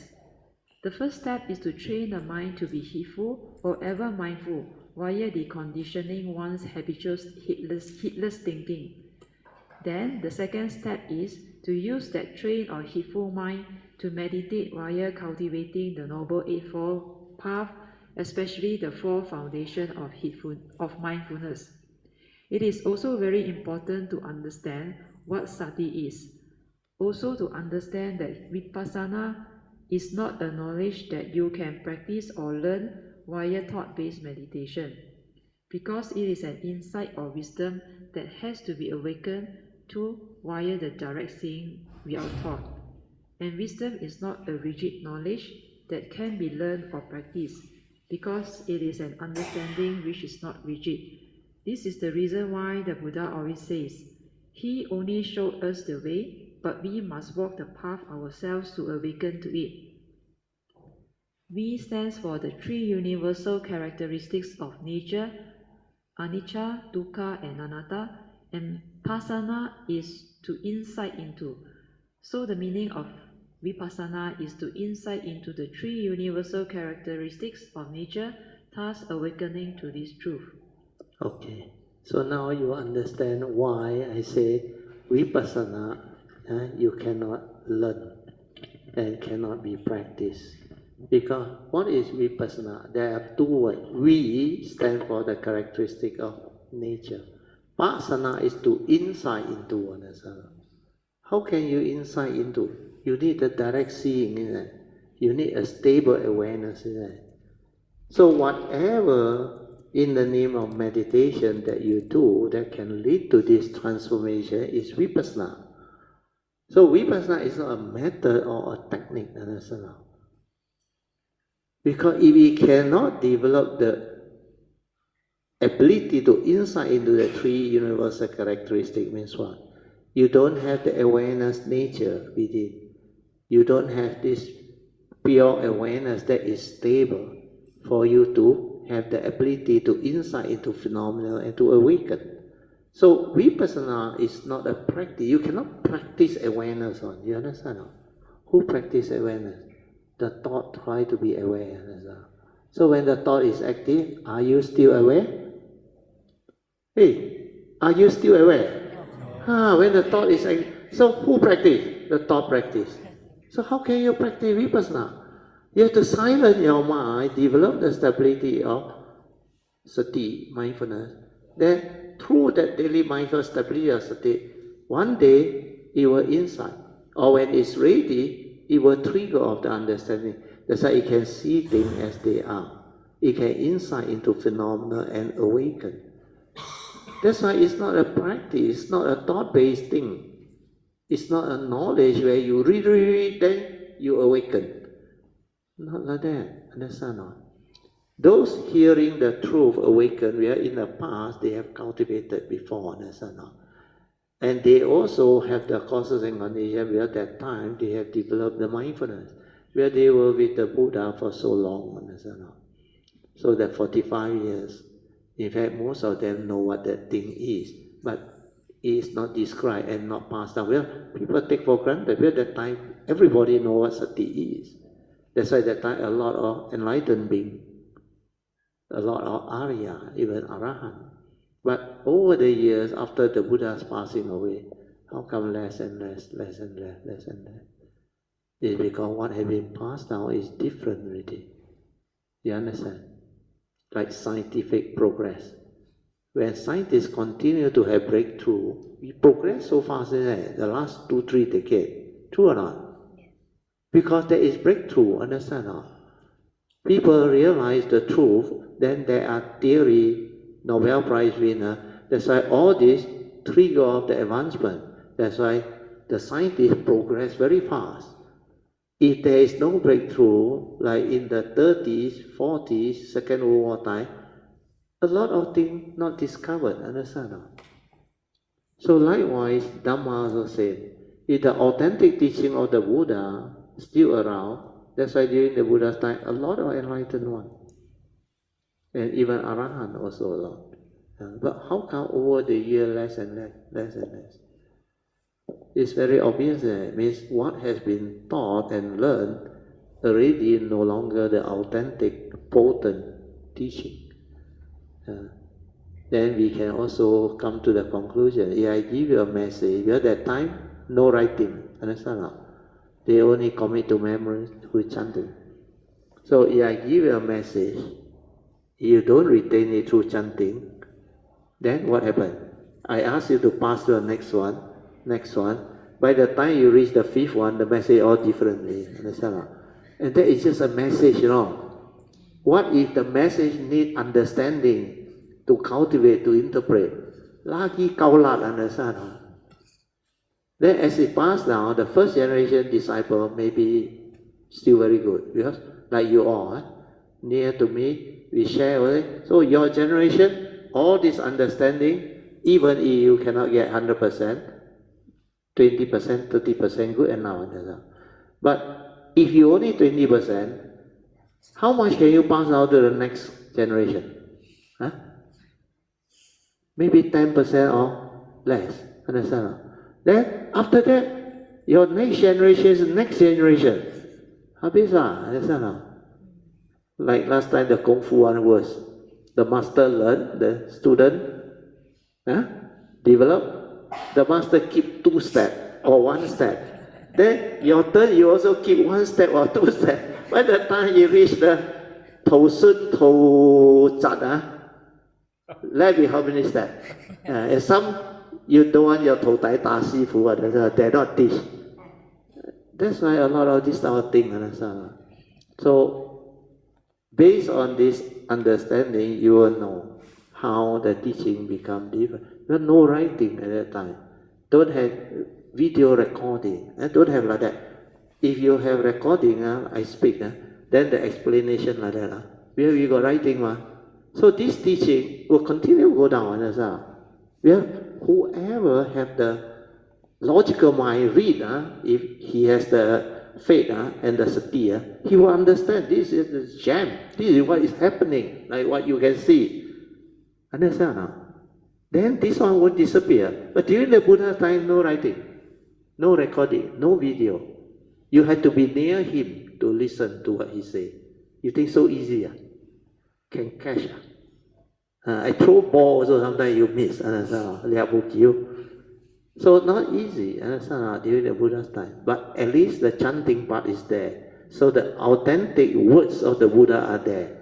The Pali words and all things. So because of that, those who understand, they read the Pali word, really beautiful, stand out. That's why I understand the meaning of the Pali words. Sankara, I dare to tell you, everything your mind can do is Sankara. But the others, what they tell you? Sankara got 52. That's all. Then they also don't know, feeling and perception are also part of Sankara. But they cannot describe, they have to go to Abhidhamma to see all these things. It's just like, have you been to Twin Tower? Haven't. The KLCC one. You know the theory, they know it. I know lah, he read before. Twin Tower, 88-story tall, there's a link bridge in KL Surya. You think it's very good, isn't it? But theory, he can rattle out. But you ask him, you been there or not?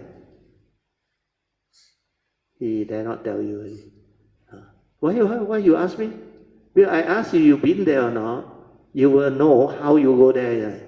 If somebody been there, but he don't know the theory, he don't know Twin Tower 88 story, but he been there. At least that guy been there, no? So he reached there, you ask him, how you go there? Oh, I took a bus, or I take a taxi, drop me at KL Surya, the big signboard there. Then I go inside, got what store? This one, they can describe, but they have been there, they realize it. But the one theory one, you ask him, KLCC inside there, how? Don't know. LRT can reach. The front, how? The restaurant, what? Which floor, what? You don't know, understand how? So theory, no use. Sankara 52. Then all the English word, mental intention also Sankara. Mental formation also Sankara. Mental activity also Sankara. What are they? Cannot understand. They repeat, understand, like parrot. So problem with understanding the teaching is because it has been passed down as knowledge, understand or not? You only remember the words. But what the Buddha meant, you cannot explain, you cannot interpret. But those who awaken, they read. Beautiful. Sabbe Sankara Anicca, Sabbe Sankara Dukkha. Really understand or not? The universal clarity, they really insight into it, they awaken. The word all become beautiful. Understand or not? That's why the four foundation of mindfulness, I can link all the teaching together using Theravada to explain Mahayana. They got problem. Understand or not? They say they got 8 types of consciousness, but our 5 aggregate is everything there. No different. Understand? When you understand, you understand. When you don't understand, it becomes theory.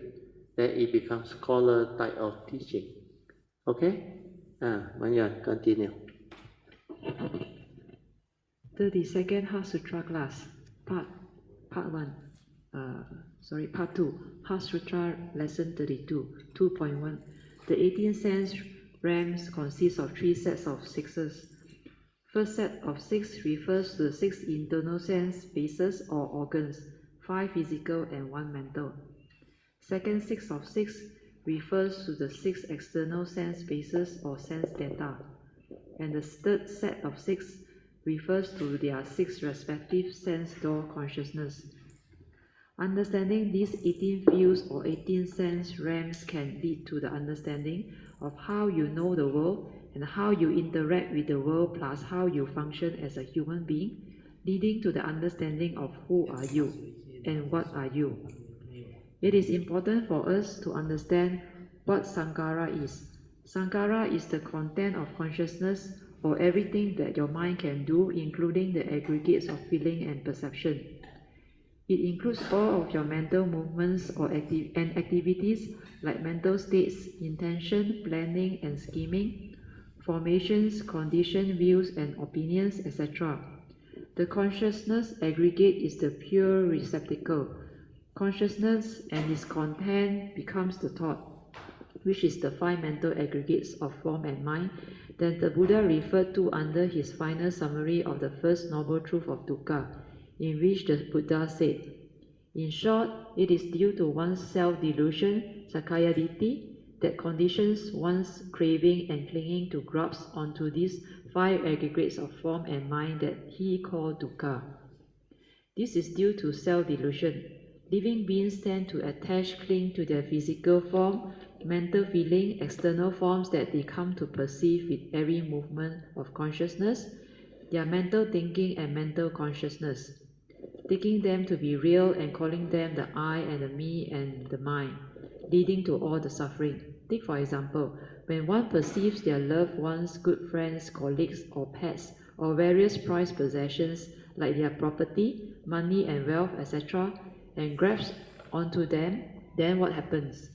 The fear of separation or losing them can arise if we don't have the wisdom and deludedly perceive them as really belonging to us. Once you attach and grasp to them, you can be afflicted and you will become very fragile and vulnerable. It is due to delusion that conditions you to grasp and cling onto them, because you fail to see their impermanence, suffering and anatta or non-self nature. All sense experiences and phenomena, no matter how alluring, are a prelude to suffering, because they are of the nature to arise and pass away or cease. So they will separate from you.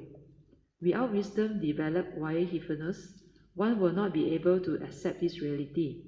One must train one's mind to be heedful or ever mindful to cultivate the Noble Eightfold Path and the 4 foundations of mindfulness, leading to the enlightenment via realization of the 4 Noble Truths. So this explanation is very important, understand or not?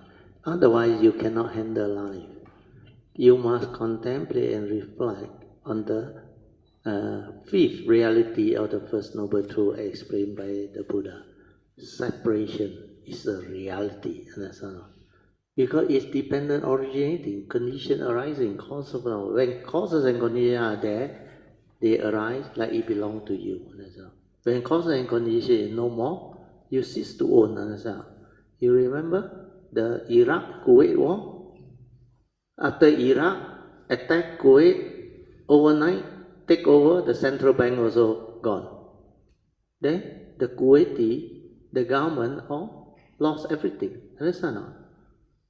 But before they attack, they still own no. Understand? No? So that wealth, that possession, just because of incident in war, gone. So when your breath stops, also you cannot own anything. Your identity eraser. So separation is a reality. Either your breath stops, your identity erased, it will separate. Or when things don't go your way, like relationship failure, disagreement, and now want to divorce, separation. Then accident, death occur, also separation. Understand? No? You cannot say, why God so unfair, why so... You didn't contemplate the reality, thank you, the reality of separation. Also. When you contemplate, then you can understand. Then when during crisis time, like COVID-19, people can just die, understand? No? Then during crisis, economic crisis, or world crisis, war and all those things, the stock market can crash, it can wipe off the investor, understand? No? And a lot of people's wealth, if they hold certain instrument that suddenly become like overnight, cepat kaya, money, what? Money what? Money what? Money game. So you gone. Like the crypto one. Band fragment. FTX. Sam fragment, sorry. I use band. Sam Bankman. Ben was his friend. Sam, sorry. Thank you for correcting. He overnight kena caught no. Where the whole thing actually came to the open. There's a lot of funny thing inside there. Now the girlfriend testified against him for all the funny thing he do. And that one is so much money, don't know how many hundred billions of USD, the asset and all those things. So you happen to keep your money in crypto and put in that exchange, overnight hang so. Understand? You know what is hang so? Burn, understand? Charcoal. Chawi ta. Become like Juhu. And they sack you also, cha Juhu. So all this can happen. So your job gone, understand? Overnight. Because the company say they either give you a VSS or they cannot pay a wind up already. So a lot of this separation is a reality. So when you contemplate, then when it happens, how can you confront it? First is acceptance, like Sui said. Then act. Don't accept, then do something else. It won't solve your problem.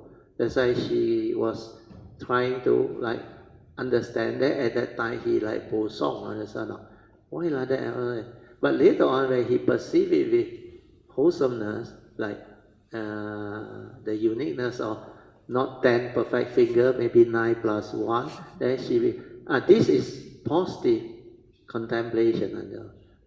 But not the real Dhamma way to resolve it, but at least make her feel better. You're no longer trapped in the negativity of mind state. Because when you cannot accept that negativity of mind state is a reaction, then when you perceive it with wholesomeness, then you use your logical thinking, your reasoning, then you feel better, understand? Then that one free you, but temporary, understand? Not applicable for all things, understand? When something very traumatic, you apply that one as a unique. But when that thing is example, cancer, all those things, unique, you cannot cancer. Understand? So it cannot apply everything. But when you have the Dhamma, follow Noble Eightfold Path, right view, law of karma, accept, then do what you have to do. That one, tangible. Then, based on that understanding, you invoke power of merits for causes and conditions to recover to good health. Even disease, separation or whatever, it can turn around. Understand? Because there is understanding. When you accept no more negativity, no more reaction, then you do what you have to do. Need to ask for forgiveness, then repent. Then after that, vow not to repeat all this by following the advice of the Buddha, means cultivating. And you already cultivate, means the merit is there. Then the third step is invoke power of merits for causes and conditions to recover. That's all. So maybe for the finger one, ask for forgiveness and vow not to repeat, finish. Because the doctor take care of the recovery, understand? No? You no need to aditana, the spiritual wealth, no need to silent inside there, understand? No? So when there is cure, when there is possibility of the worldly condition to recover, then no need, understand? Like car accident, send to repair lah, claim insurance lah, get angry for what? Understand? Then after that, if it's no longer suitable, that car, want to change car lah, you have the means. But if still good, why not? Use it back. So these are the understanding. Okay? Continue, Maya. 2.2. The fourth foundation of mindfulness, third category of cultivation, mindfulness of the 6 internal sense bases and 6 external sense bases, is related to the 18 sense realms and the 12 links or dependent origination and the fire sermon cultivation. In the fire sermon, the Buddha taught how can one achieve liberation from suffering through detachment from the 5 senses and mind consciousness. In this discourse, the Buddha described the sense bases and resultant mental consciousness of phenomena as burning, with passion, aversion, delusion, and suffering. Seeing such, the noble disciple becomes very disenchanted with his passion and thus liberated from the sense bases, thereby achieving arahantship. This is described in more details below. Thus have I heard, on one occasion, the Blessed One was living at Gaya. At Gaya Sisa, accompanied by 1,000 bhikkhus, the Buddha proclaimed, "Bhikkhus, all things are burning. Sabam bhikkhave aditam." What bhikkhus are these things burning? The eye, bhikkhus, is burning. Visual forms are burning. Visual forms, sense data received by the eyes are burning. Eye or seeing consciousness is burning. Eye contact is burning. Also, whatsoever feeling felt as pleasant or unpleasant, painful or neither pleasant nor unpleasant, painful, that arises with eye contact, that too is burning. With what are they burning? Burning with the fire of lust, passion, lobha. So lust is greed. Lust is greed. Also passion. So the Pali word is lobha. Then continue. With the fire of hate, dosa, and with the fire of delusion, moha. I say it is burning with birth, aging, and death, with sorrow, with lamentation, with pain, with grief, with despair. The ear, bhikkhus, is burning. So he repeat all these senses. So do you realize the first example the Buddha gave, the eye is burning. Why did he start there? Because seeing consciousness, understand now? If you attach, cling and grasp, you suffer. That's why it's burning. To the enlightened one that has the understanding, the eye is burning, understand now? Then, after that you perceive through what? Mind. Eye consciousness, isn't it? Seeing consciousness, isn't it? The perception is there. So the next paticca samuppada is what? The eye, bhikkhu, is burning. Then external sense data, form are burning, understand now? Visual form or sense data received by the eye are burning. Then after that, upon contact, Seeing consciousness burning. Means when you are mindful, you see all this, understand or? Because they are the one that cause you suffering when you deludedly grasp. When you see, oh, excited like mad, understand or? The phenomenal world, like seeing a cinema show, understand? Wow, here excitement, there excitement. But didn't kena burn, understand or? Kena burn that time, where is the excitement? You cry, on the film show, not you understand or? All the violent show, if you inside there kena shoot you think you can laugh, you think you can see the excitement. Wow, that director, that producer very good, understand or? But if you inside there, you realize you can say that or not. I tell you, you run for your life and you're miserable like that. That's why he said, where you have mindfulness, wisdom, the paticca samuppada work, all of your senses is the same. The eye is burning, the ear is burning, the nose is burning, the tongue. Because whatever you attach and cling is a prelude to suffering. Understand or not? That's why here the paticca samuppada, he starts to explain this. Seeing consciousness is burning. Then eye contact is burning. That's why I told you, you can be at the moment of contact, at the moment of consciousness. So all this, when you are mindful, you can be there. Then after that, also whatever feeling that arises, whether you felt it as pleasant or unpleasant or neutral feeling that arise with eye contact, that too is burning. Why?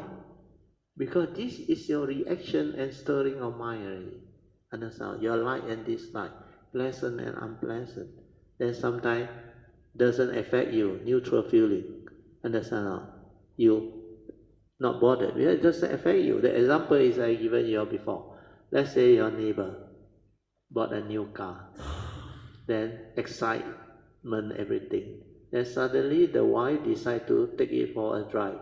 Reverse, open the auto gate, bam, bang, accident. Or go out, bang, accident. Then what happened? The husband heard the loud sound, go out. What the hell happened? Oh, understand? When buy new car, happy, understand? When accident that time, but you are the neighbor, no? You see, what happened? You laugh, no? Then you go and tell what? Hey, neighbor, sway, That is neutral feeling, isn't it? Yeah, he don't feel pleasant, but he excited, no? So that part is delusion, sister, someone chill, but but weakness, So sometimes you are the victim, you cannot laugh, no? Neighbor can laugh, no? That's why neutral feeling. Neither pleasant or unpleasant, but excited, understand? No? You have got story to tell the wife, understand? No? So this is real life example, understand? Then what happened after that? What did the Buddha say? What are they burning? This is to remind the monk. Because they know greed, hatred, and delusion are evil root of all evil. So what is greed? Attachment, craving, possessiveness, passion, everything. So when you have this, what happened? You will cling, you will grasp onto what you see, understand now? That's why it's burning. It's a prelude to suffering, understand now? Then, if you don't like unpleasant feeling, means aversion, dislike, understand now?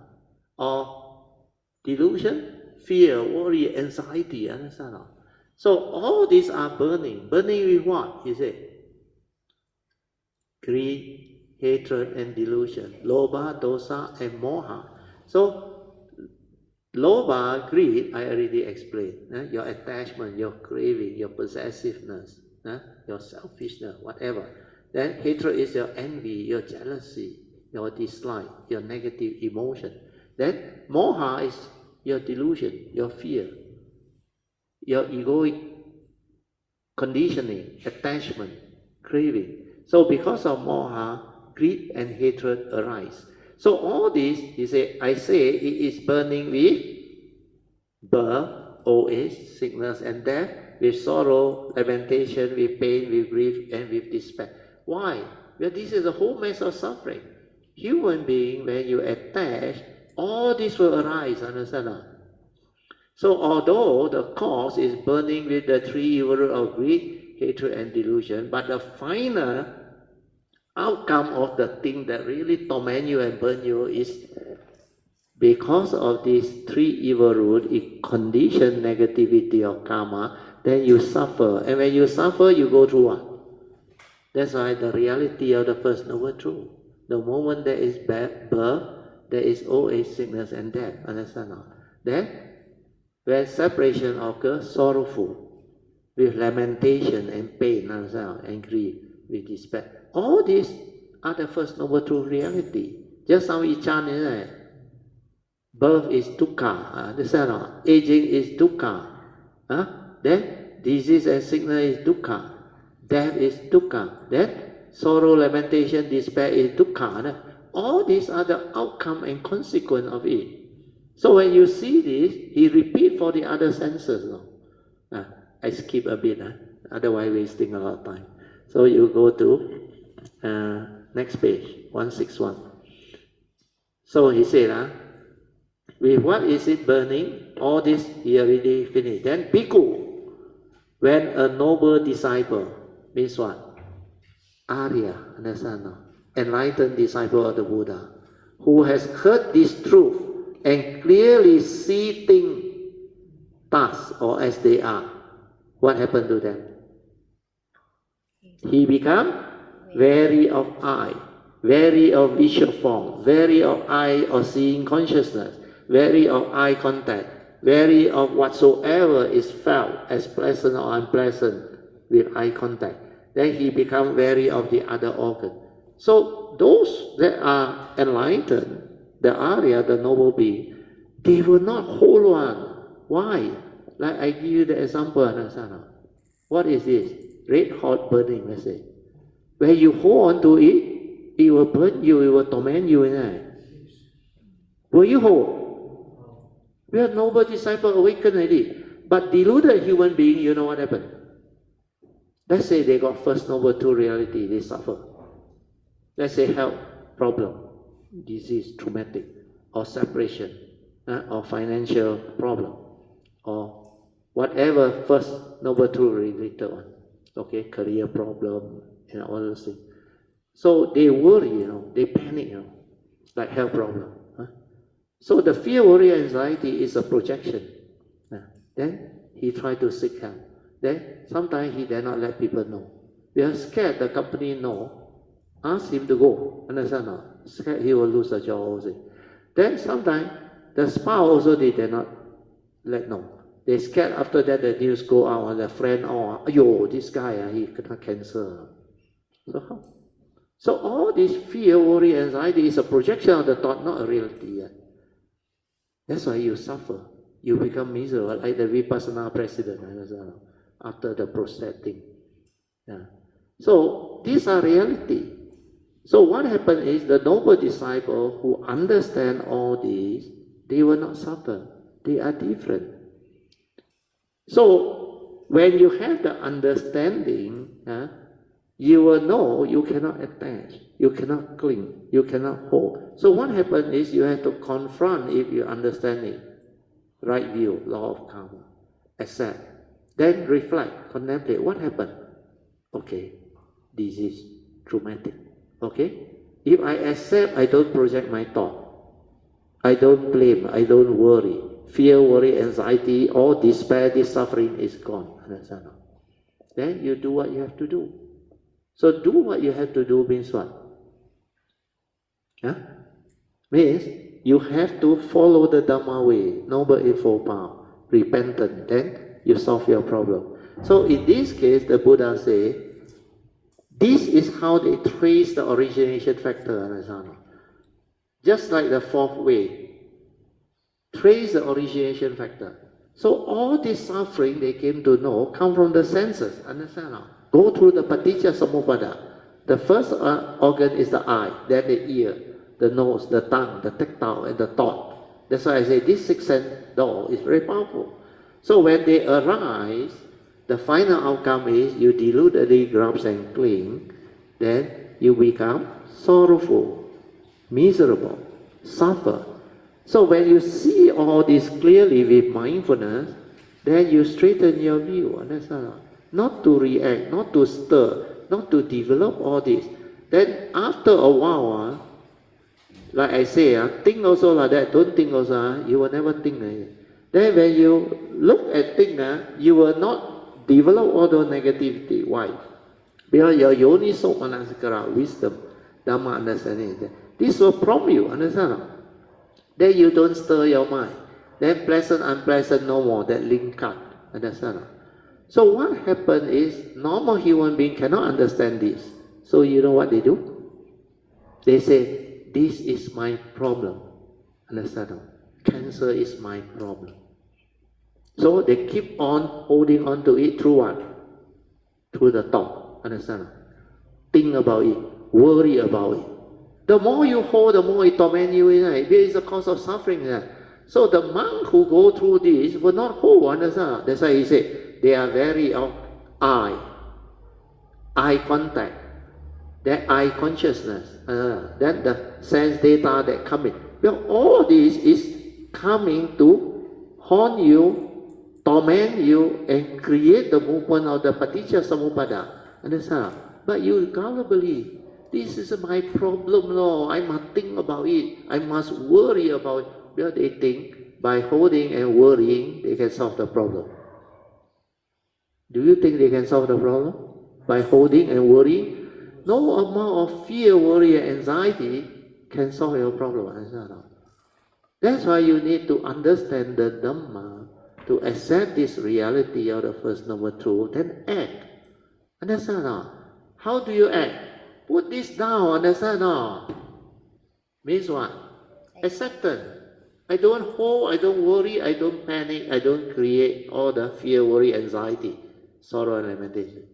That is not burning me, not tormenting me. It means what? The moment I accept, I don't project all these negative mind state no more. That is the beginning of solution.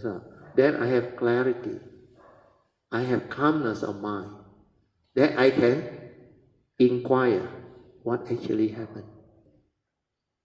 What are my options? How can I move? Understand? How can I resolve all this amicably so that I can move on with my life? So that I can recover from this disease. So you do what you have to do. The Buddhist way is ask for forgiveness. Follow the advice of the Buddha. Cultivate merit, wholesomeness, develop your virtue. Then ask for forgiveness. Vow not to do this again. Then when you have enough merits and parami, invoke power of merit for cause and condition. Then somebody will bring you to the right doctor or somebody who has recovered, and he will give you the right condition to actually recover. Understand now? If you have helped people before in the past, let's say you're a doctor, you're sincere, you're not the bogus one and want money one, and then you will meet doctor that is not bogus and want money one. Then you will recover. Understand? That is karma. You reap what you sow. But you, everything also, money, selfish, all those things. So you become the victim that time, you go and see the doctor, also want your money. That's how you kena. So when you understand all this, you understand this sutta, fire sermon. You know how many become arahant? We read the later part. Bhikkhu, when a noble disciple who has heard this truth and clearly seeing things thus, like I explained just now, he become wary of all these things. Then he continued for the other senses. Okay, towards the end. In this way, he said, he become free of passion, which is greed. He become free. He become aware of feeling. And with insight, means yoniso manasikara, wisdom, he knows that there is no more rebirth, that the holy life is his, and that he has done all that should be done. Okay? Okay. Then these were the Blessed One's words.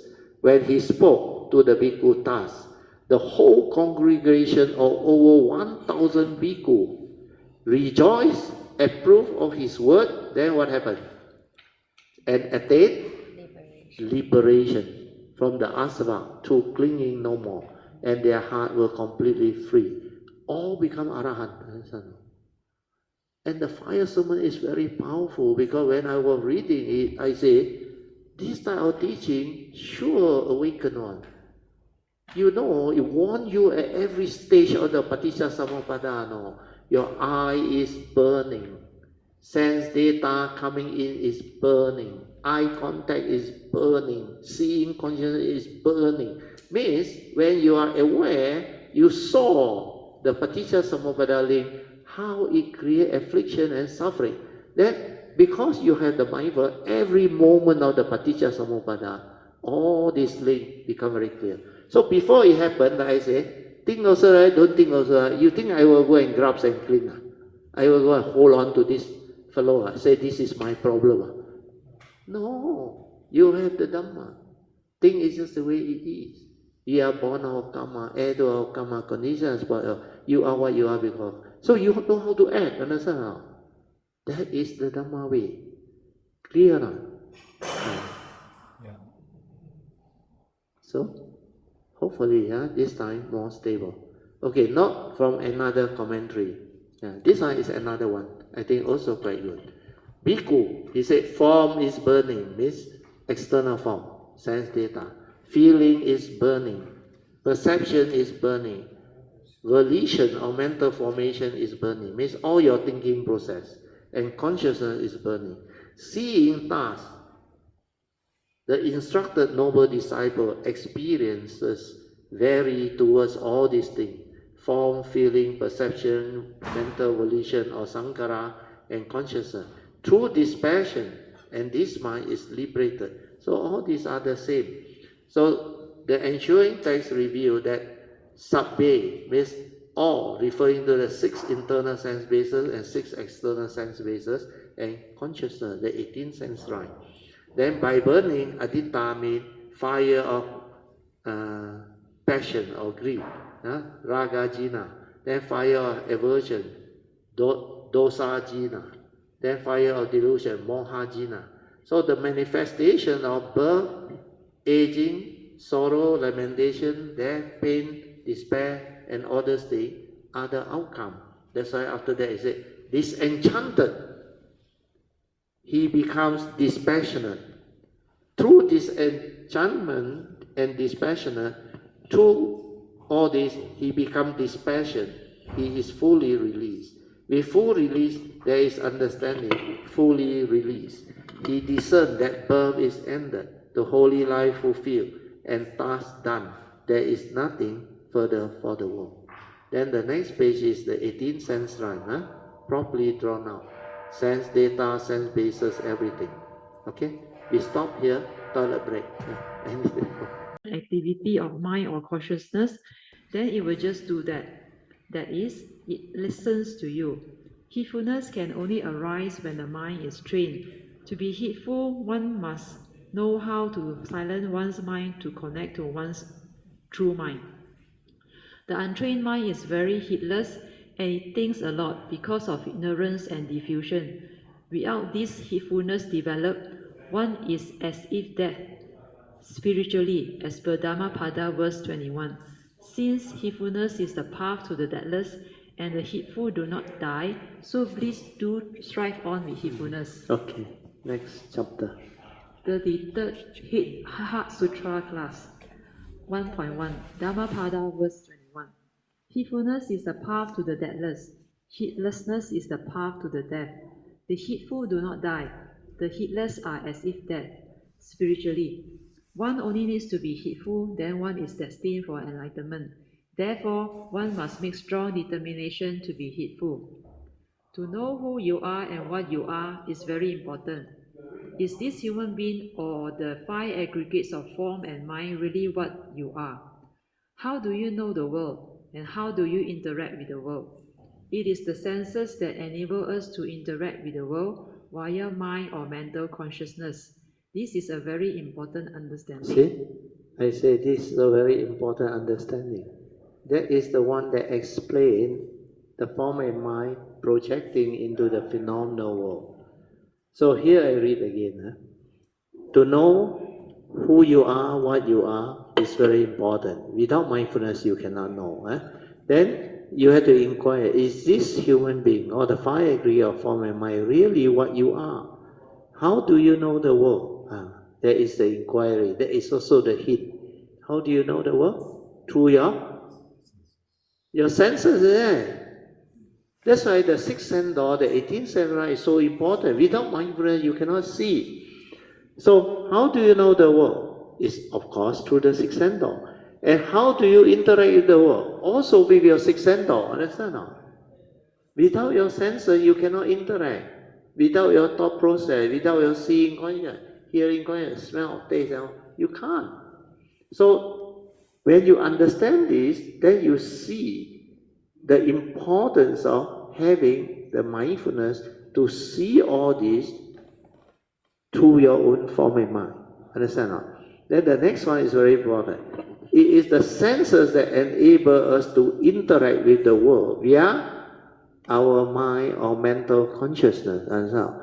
When you are conscious of what you see, what you hear, what you smell, what you taste, what you feel and think, the phenomenal world of consciousness arises. True or not? You open your eye, all this within the field of vision, like real, exists already. You have your hearing, it's the same. The hearing consciousness, the music, the vibration, the hearing consciousness arise already. Then the other senses also same. Then through your thinking, your thought, your aggregates of mind, everything like real to you.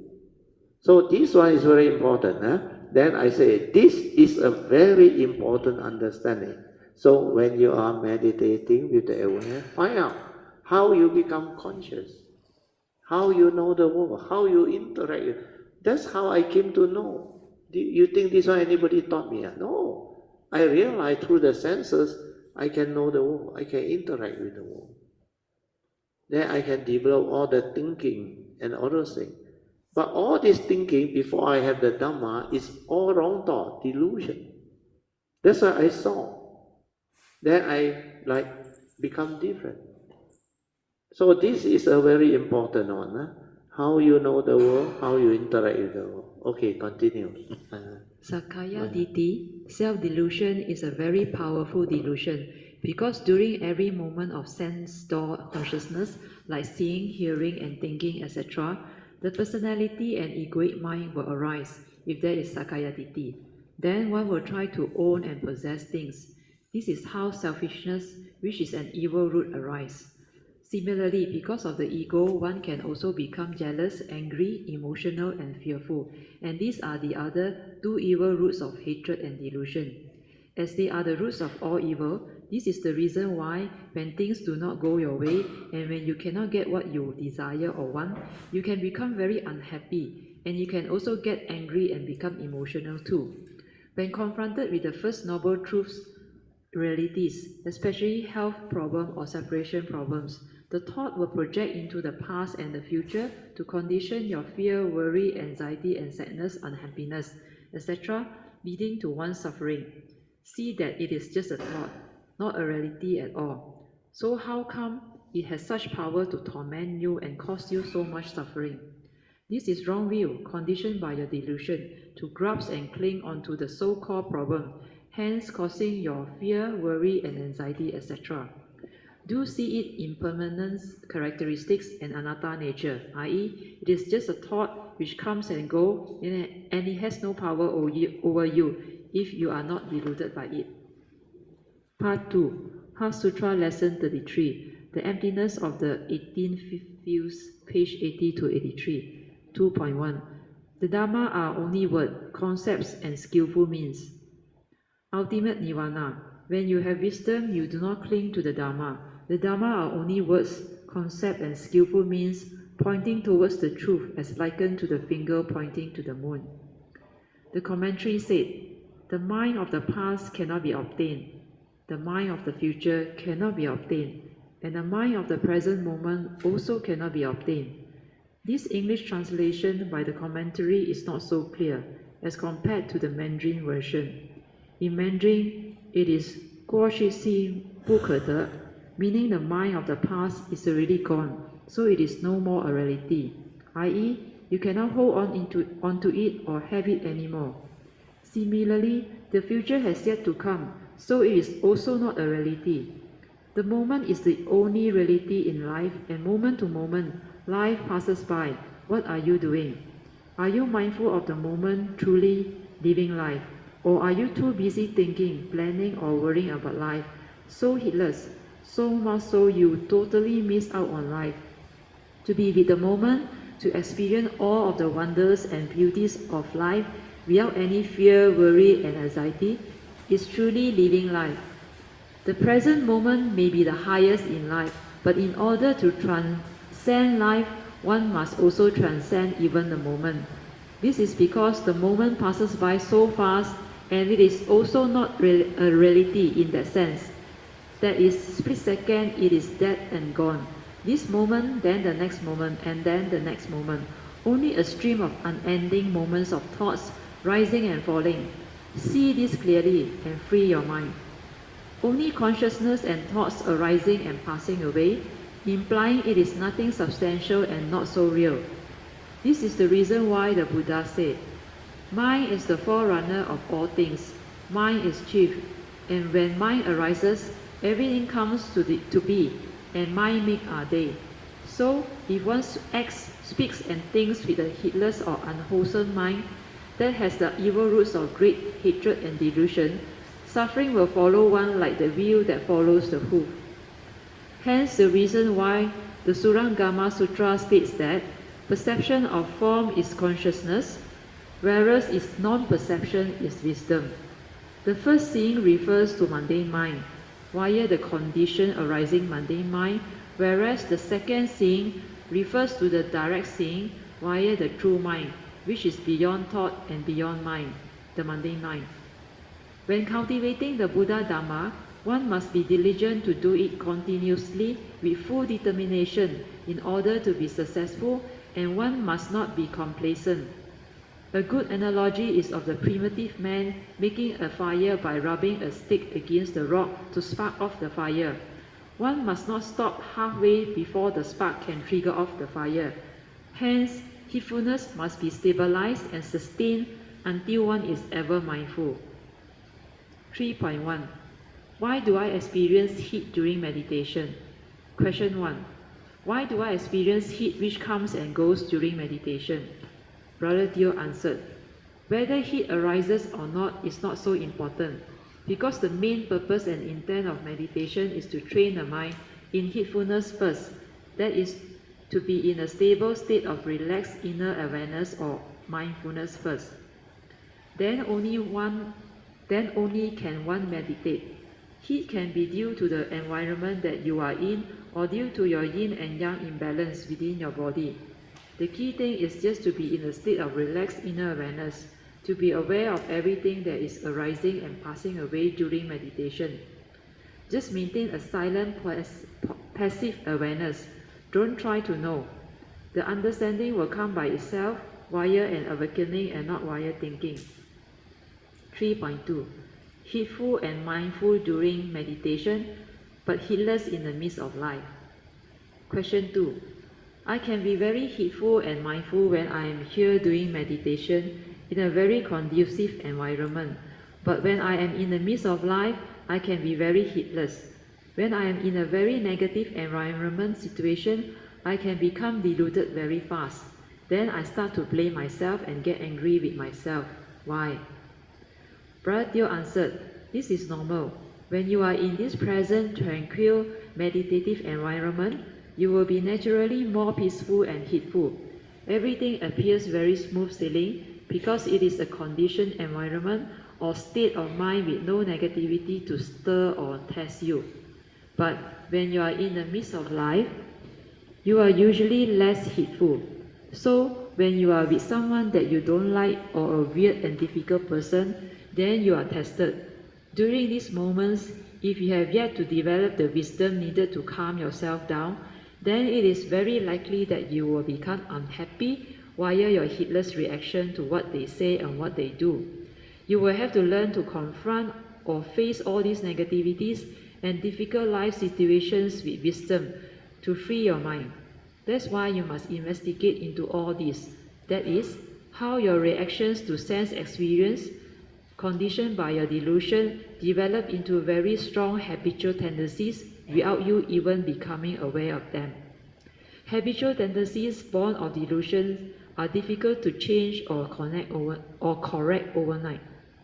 Silence your mind to investigate into origination factors so that you can later retrospectively reverse it via wisdom after you have contemplated deep into it. That is, how this anger or fear arises in your mind, and then inquire, are they real? Is anger or fear really what you are? Apart from these mental states that come and go, is there a nature within that is unmoving and unchanging? All these are part of meditation. Your problem lies in your inability to recognize the fact that you are not what you are thinking or mundane mind tells you via your Sakaya Ditti. Your true nature within is already perfect and without any negativity or discrimination and convention. So don't blame yourself for being like so useless because you cling onto your form and mind, the so-called human being, as the you, the I, and the me, hence the delusion. Blaming and getting angry with yourself is of no use because it is a wrong view. The anger or fear that arises is not you, but only a conditioned state of mind that arises after you have reacted to what you see and what you hear, and you think via your own Sakaya Ditti or self-delusion, which is a wrong view. If you do not perceive whatever life situation that arises with negativity or wrong view, then you will not react and there will be no suffering.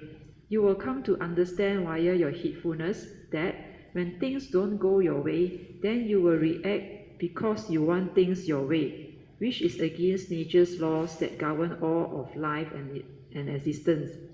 Hence, suffering will arise because you have your expectations that are not met, and you are not able to understand that people are just the way they are. And this is a fact. This is part of the first noble truth, 7 conditioned or realities of life and existence. When you have right view, anger, selfishness, and fear cease to be. As we all know, a deluded person will say and do deluded things. Likewise, an angry and violent person will do and say angry and violent things. You have to develop the wisdom via your meditation to just accept them for what they are, and then you will be peaceful. You only need to change and straighten your view to free your mind. This realization is wisdom, hence the saying, wisdom frees whereas delusion binds. 3.3. How do I overcome discrimination against a specific person? Question 3. How do I overcome discrimination against a specific person? Brother Teo answered, when you use your false thinking or condition arising, discriminating thinking mind to see and perceive a specific person via your wrong views and opinion born of your own mind's conditioning, then this discriminative perception will arise. The problem is your Sakaya Ditti or self-delusion that conditions you to deludedly cling onto your false thinking mind, leading to your inability to realize your true mind to see things as they are via wisdom. Please refer to the 7 Surangama Sutra notes dated 8th of January 2013 for further explanation on this. The answer is there. Okay, we stop here, then we have your 45 minutes of meditation. So we are off the light. Then I will set the alarm. You can have 45 minutes of awareness-based meditation. Okay.